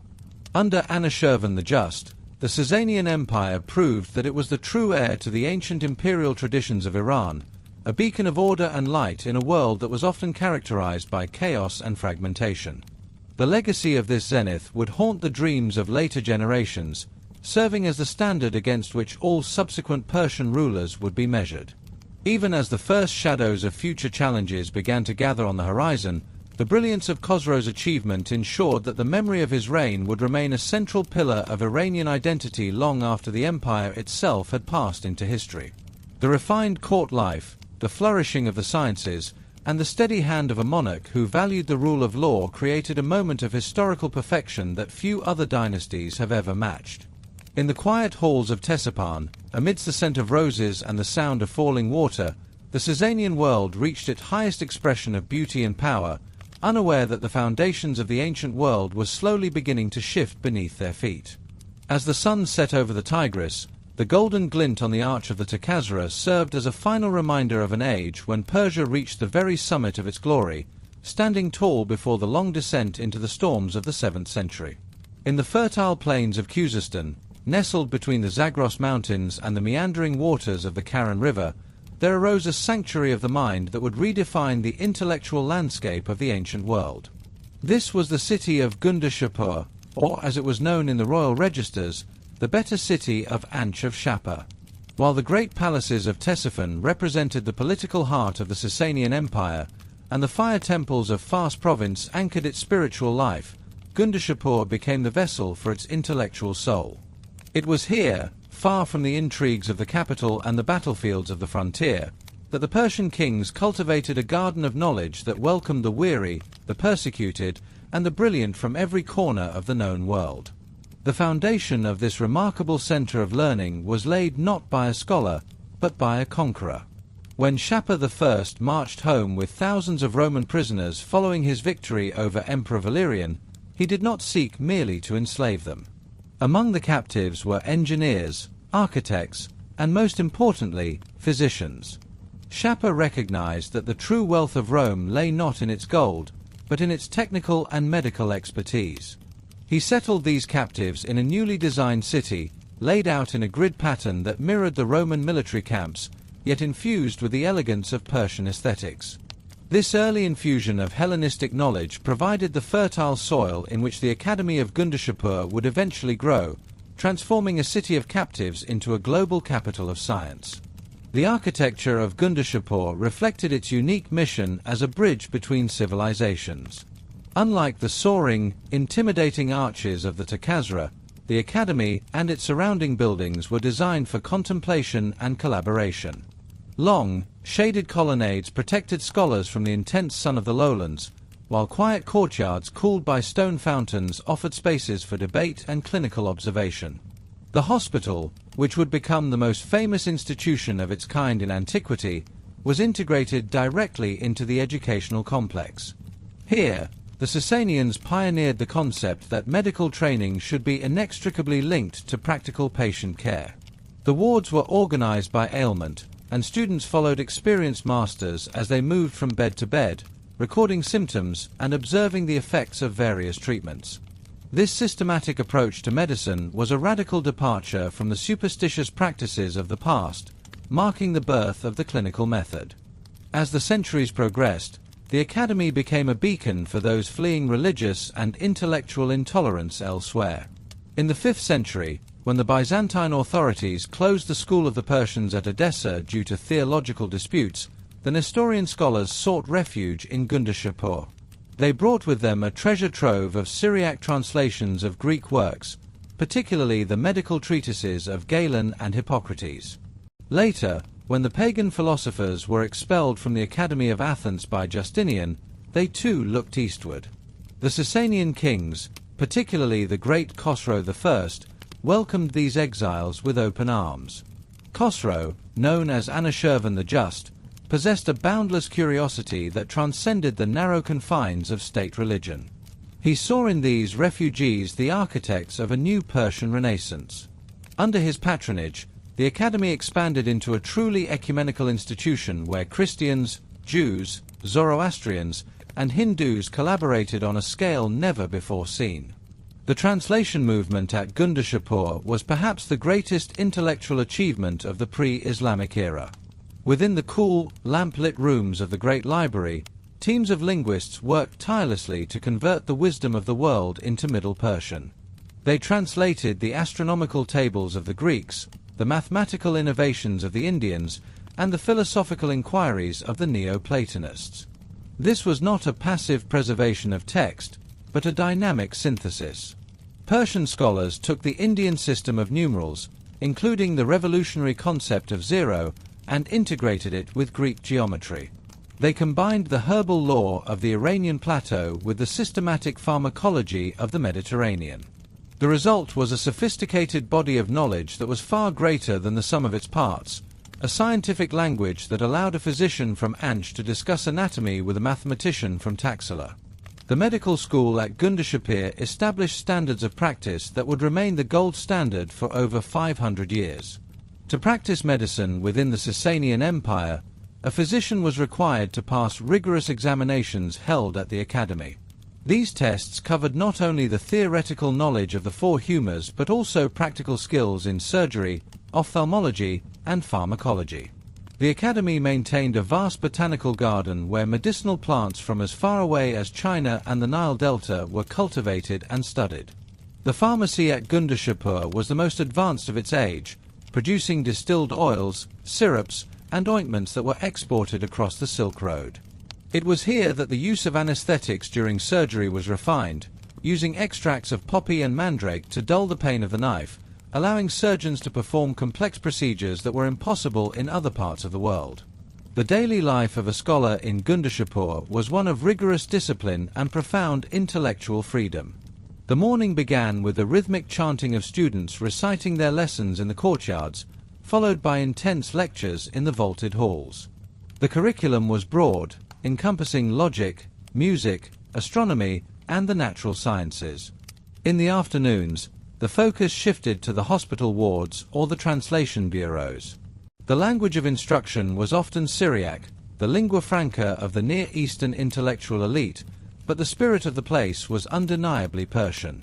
The Sassanian court frequently sent its own officials and princes to study at the academy, ensuring that the imperial administration was staffed by men who understood the principles of logic and the lessons of history. Khosrow I often visited the academy himself, not as a king demanding subservience, but as a student of the world. Historical accounts describe him sitting among the philosophers, engaging in debates about the nature of the soul and the structure of the cosmos.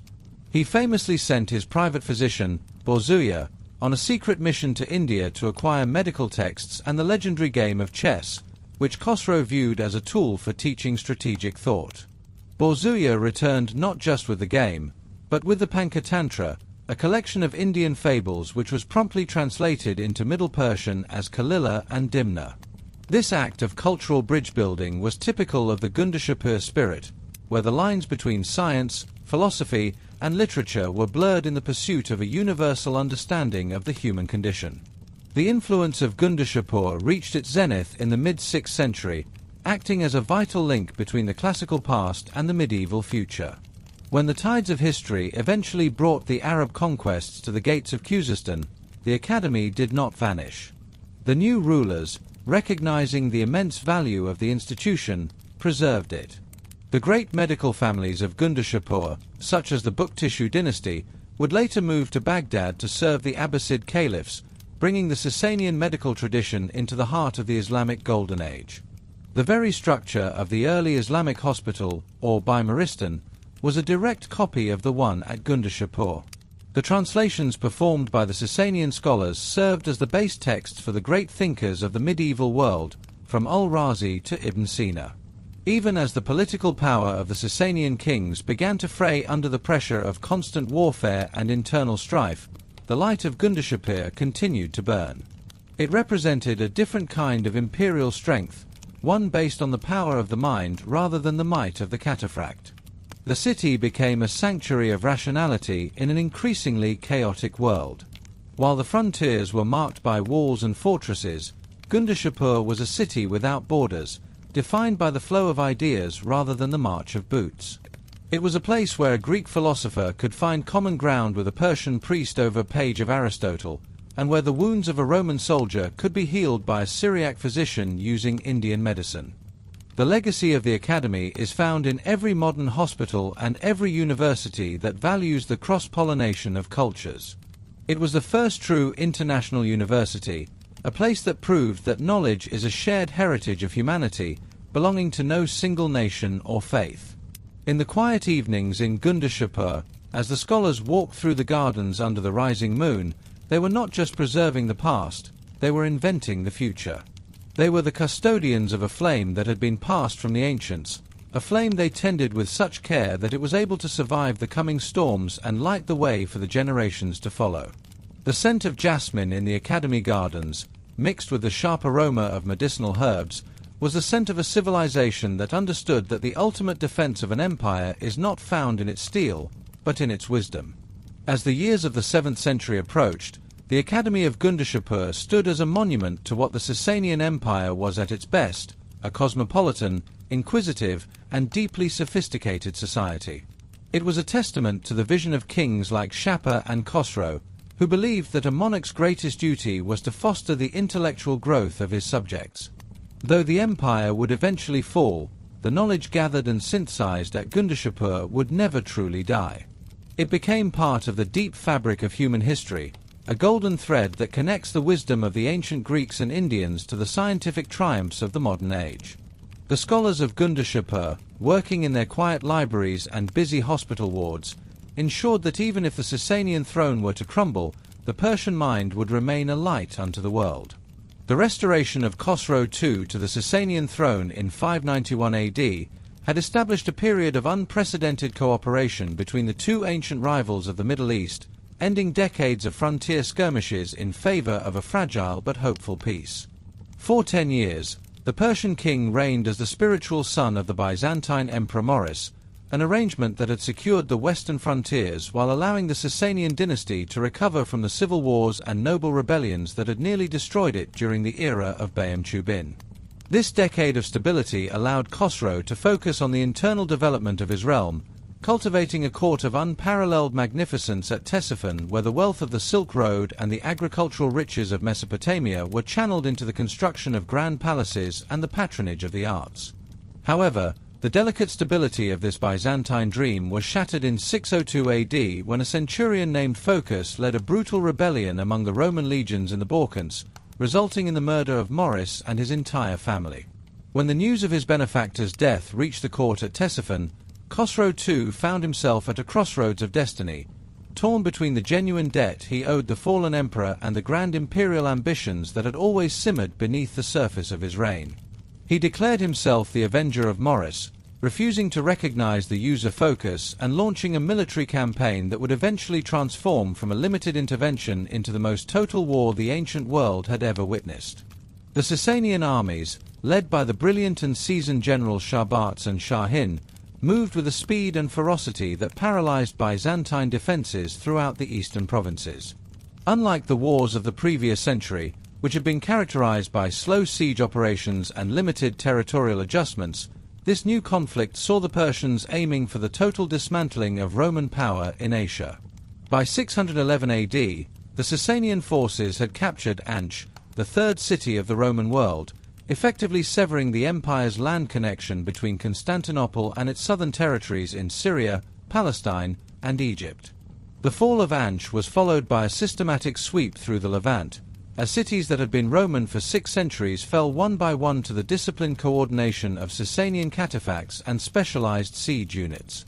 In 613, the capture of Damascus signaled the total collapse of Byzantine authority in the region, but it was the events of 614 that would forever define the reign of Khosrow Parviz in the eyes of history. The Sassanian assault on Jerusalem resulted in a 3-week siege that ended with the city's capture and the subsequent massacre of thousands of its inhabitants, a tragedy that sent shock waves through the Christian world. More significantly for the religious and political landscape of the era, the Persians seized the true cross, the most sacred relic of Christendom, and transported it back to Ctesiphon as a trophy of war. This act transformed the geopolitical struggle into a cosmic conflict, a final crusade that would see the Sassanian eagles flying from the shores of the Nile to the very gates of Constantinople. By 619, the province of Egypt, the traditional breadbasket of the Byzantine Empire, had been absorbed into the Sassanian realm after a difficult campaign through the desert. For the first time since the fall of the Achaemenids 1,000 years earlier, a Persian king held the lands from the Indus to the Nile, and Khosrow II took the title Parviz, meaning the victorious, as he presided over an empire that seemed destined to reclaim its ancient status as the sole superpower of the known world. The wealth that flowed into the royal coffers during these years of victory was staggering, even by the standards of the Sassanian Golden Age. Khosrow moved his primary residence from Ctesiphon to the magnificent palace complex at Dastagard, where he surrounded himself with thousands of musicians, dancers, and courtiers in an environment of unimaginable luxury. The king's favorite wife, Shuri, became a legendary figure in Persian literature, symbolizing the heights of courtly love and artistic refinement that characterized this final period of Sassanian greatness. Royal hunts were organized on a scale that resembled small military campaigns, involving thousands of beaters and specialized enclosures where the king could demonstrate his martial prowess before the assembled nobility. Yet beneath this veneer of absolute power and cultural flowering, the foundations of the empire were being stretched to their breaking point. The cost of maintaining permanent garrisons in conquered territories from Egypt to Anatolia was draining the manpower of the Iranian plateau, while the heavy taxation required to fund the war and the king's architectural projects was beginning to alienate the provincial landowners and the professional bureaucracy. As Khosrow celebrated his triumphs in the luxury of Dastagard, a new emperor named Heraclius had taken the throne in Constantinople, having overthrown the user focus and begun the long, painful process of rebuilding the Roman military. Heraclius realized that he could not win a war of attrition against the Persians in the open plains of Syria, so he conceived a strategic plan of such daring that it would change the course of the entire conflict. In 622 AD, while Sassanian armies were still entrenched in Egypt and Anatolia, Heraclius sailed his fleet into the Black Sea and landed his forces in Armenia, striking directly at the Iranian heartland. This maneuver caught the Sassanian high command off guard, as they had never imagined a Byzantine emperor would lead his forces so far from the safety of his capital. Heraclius spent the next several years campaigning across the highlands of Armenia and Azerbaijan, systematically destroying Sassanian fire temples, including the famous sanctuary at Adur-Gushnasp, in retaliation for the theft of the True Cross. The war reached its psychological and military climax in 626 AD, when Khosrow attempted to end the conflict with a single decisive stroke. He coordinated a massive joint siege of Constantinople with the Avar Confederation, a nomadic power from the Balkans.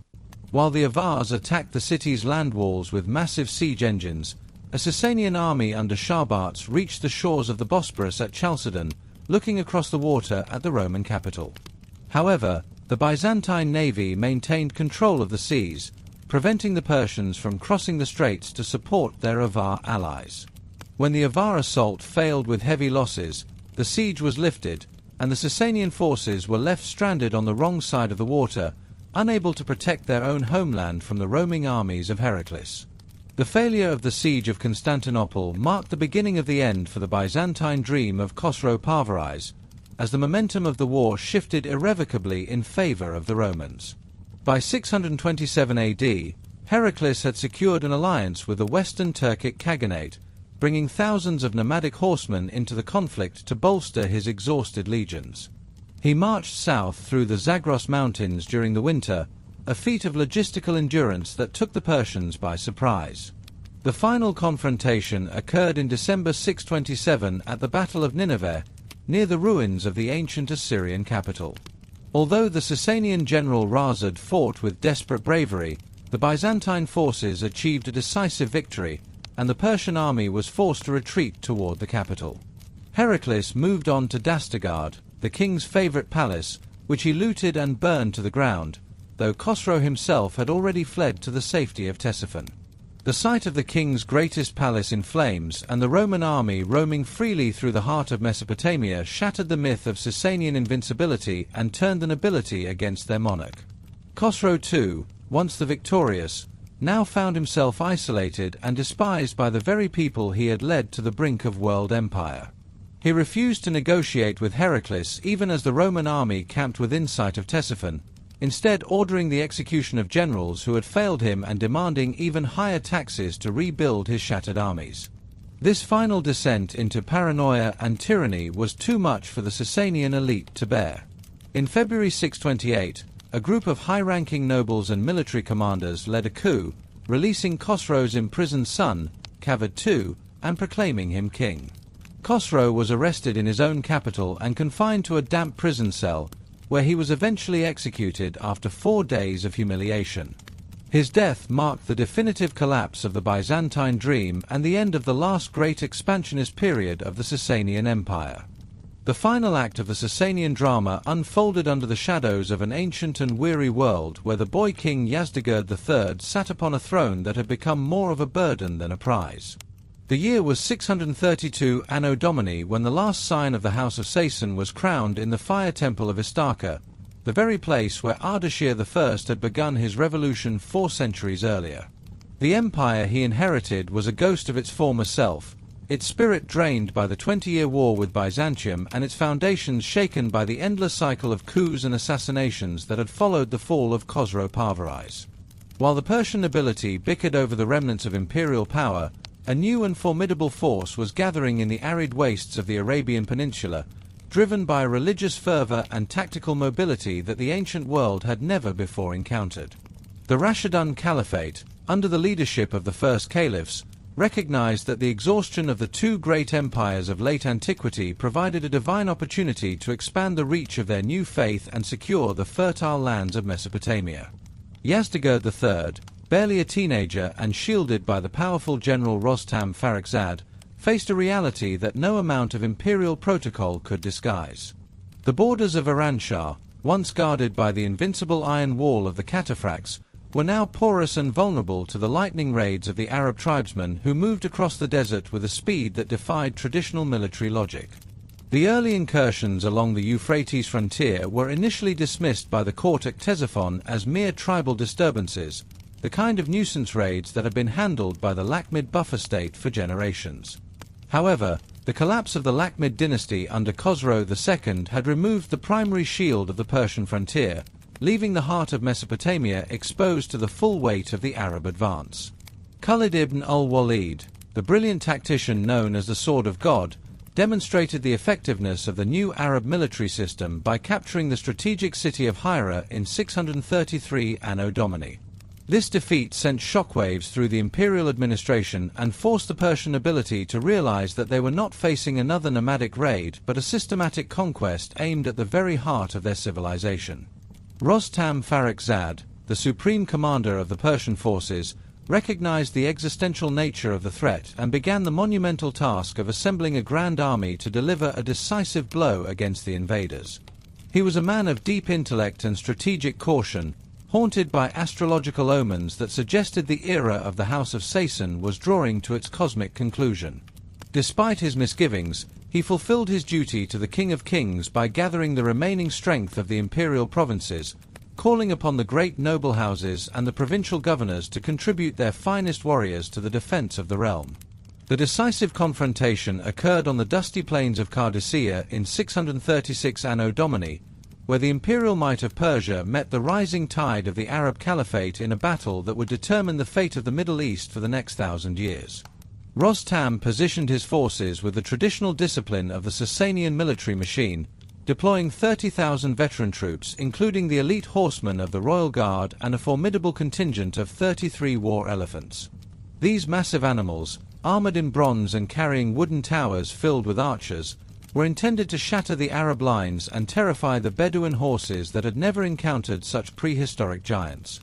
Opposite them, the Arab commander Sa'ad ibn Abi Waqqas led a force of 30,000 warriors who lacked the sophisticated armor and siege engines of the Persians but possessed a morale and tactical flexibility that proved devastating.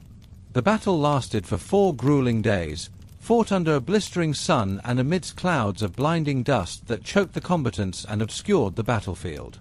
On the first day, the Persian elephants achieved significant success, charging into the Arab ranks and causing widespread chaos until the Arab warriors learned to target the animals' trunks and the eyes of their handlers.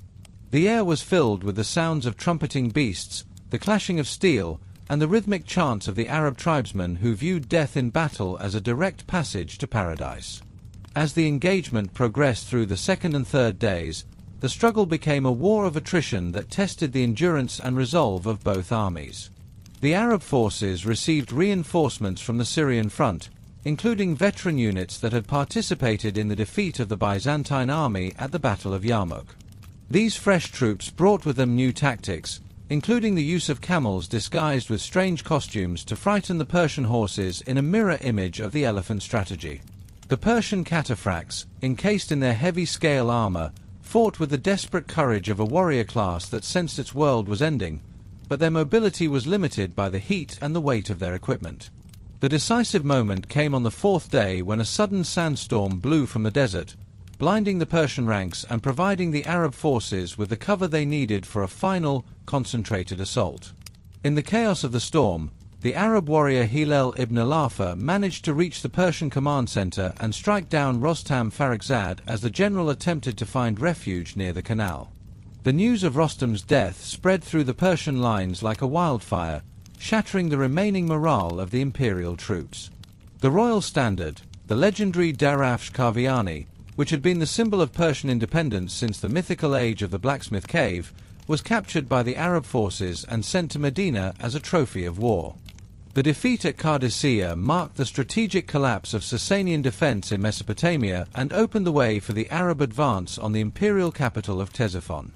Yazdegerd III and his court were forced to abandon the magnificent White Palace and the soaring arch of the Tak Khazra, fleeing toward the safety of the Iranian plateau as the Arab armies occupied the city that had been the center of Persian power for over 5 centuries. The loss of Ctesiphon was a psychological blow from which the empire would never recover, as it deprived the dynasty of its administrative heart and its symbolic connection to the legacy of the ancient kings. However, the Persian resistance did not end with the fall of the capital. For the next several years, the imperial remnants and the regional nobility fought a series of desperate rearguard actions in the mountains of the Zagros, utilizing the difficult terrain to slow the Arab advance and buy time for the king to organize a new defense in the eastern provinces. The final major confrontation occurred at the Battle of Nihawand in 642 Anno Domini, often referred to by the Arab victors as the Victory of Victories. Here, the last organized army of Iranshah was shattered, and the central authority of the Sassanian state effectively ceased to exist, leaving the individual provinces to defend themselves as best they could. Yazdegerd III became a wanderer in his own kingdom, moving from province to province in a futile attempt to rally support from governors who were more concerned with their own survival than with the fate of a fallen dynasty. He fled to Isfahan, then to Kerman, and finally to the remote eastern city of Merv, seeking the assistance of the Turkish tribes and the local lords of Central Asia. His journey was a lonely one, marked by the desertion of his remaining courtiers and the growing realization that the House of Sasan had lost the divine glory that had justified its rule for 4 centuries. In 651 Anno Domini, the last Sassanian king met a tragic and ignoble end near the city of Merv, where he was reportedly murdered by a local miller for the sake of his jewelry and royal robes. His death brought a definitive end to the Sassanian dynasty and marked the formal conclusion of the pre-Islamic period of Iranian history. The light of the fire temples was officially extinguished as the administrative and religious structures of the empire were replaced by the institutions of the new Islamic caliphate. The transition from Sassanian to Islamic rule was a complex process that involved both the destruction of the old order and the preservation of its most vital elements. While the political power of the Persian nobility was broken, the administrative expertise and cultural traditions of Ardashir proved to be indispensable to the new Arab rulers. The Umayyad and later the Abbasid caliphs recognized that they could not govern such a vast and diverse territory without the help of the Persian bureaucratic class, who possessed centuries of experience in taxation, land management, and imperial protocol. These officials, known as the secretaries or the kutub, converted to the new faith but maintained their traditional methods of governance, ensuring that the legacy of Sassanian administration would survive within the framework of the Islamic State. The Arabic language became the medium of religion and law, but the Persian language persisted as a vehicle of culture and local identity, eventually evolving into the new Persian that would produce some of the world's greatest literature. The architectural and artistic traditions of the Sassanians also exerted a profound influence on the development of Islamic art. The iconic barrel vaults, the use of stucco decoration, and the grand scale of Persian palace construction were adapted to create the mosques and palaces of the new era. The dome on squinches, a technical innovation perfected by Sassanian engineers, became a fundamental element of Islamic architecture from Spain to India. Similarly, the royal traditions of the Sassanian court, including the elaborate hunting scenes and the protocol of the divan, were adopted by the caliphs in Baghdad, who sought to project an image of imperial majesty that matched the glory of the ancient Persian kings. The religious landscape of Iran underwent a slow and uneven transformation, as Zoroastrianism gradually retreated to the remote corners of the plateau and the mountain fastnesses of Yazd and Kerman. Many of the fundamental concepts of Persian thought, including the struggle between good and evil and the emphasis on social justice, found their way into the fabric of Islamic theology and philosophy. The fall of the Sassanian Empire was not the end of Persian history, but rather the beginning of a new chapter in which the spirit of Iran would be reborn in a different form. The memory of Ardashir remained a powerful force in the Iranian consciousness, inspiring the later revival of Persian language and culture under the Samanids and the Safavids. The epic poetry of Ferdowsi, particularly the Shahnameth, would eventually immortalize the deeds of the Sassanian kings and ensure that the names of Ardashir, Shapur, and Khosrow would never be forgotten. As the sun set on the ancient world and the age of the cataphracts gave way to the era of the caliphate, the legacy of the House of Sassan remained as a foundation upon which a new and vibrant civilization would be built. The sands of Qadisiyah had claimed the imperial power of the Sassanian state, but they could not erase the cultural brilliance of a people who had defined the heart of the world for 400 years and whose influence would continue to shape the course of human history for centuries to come.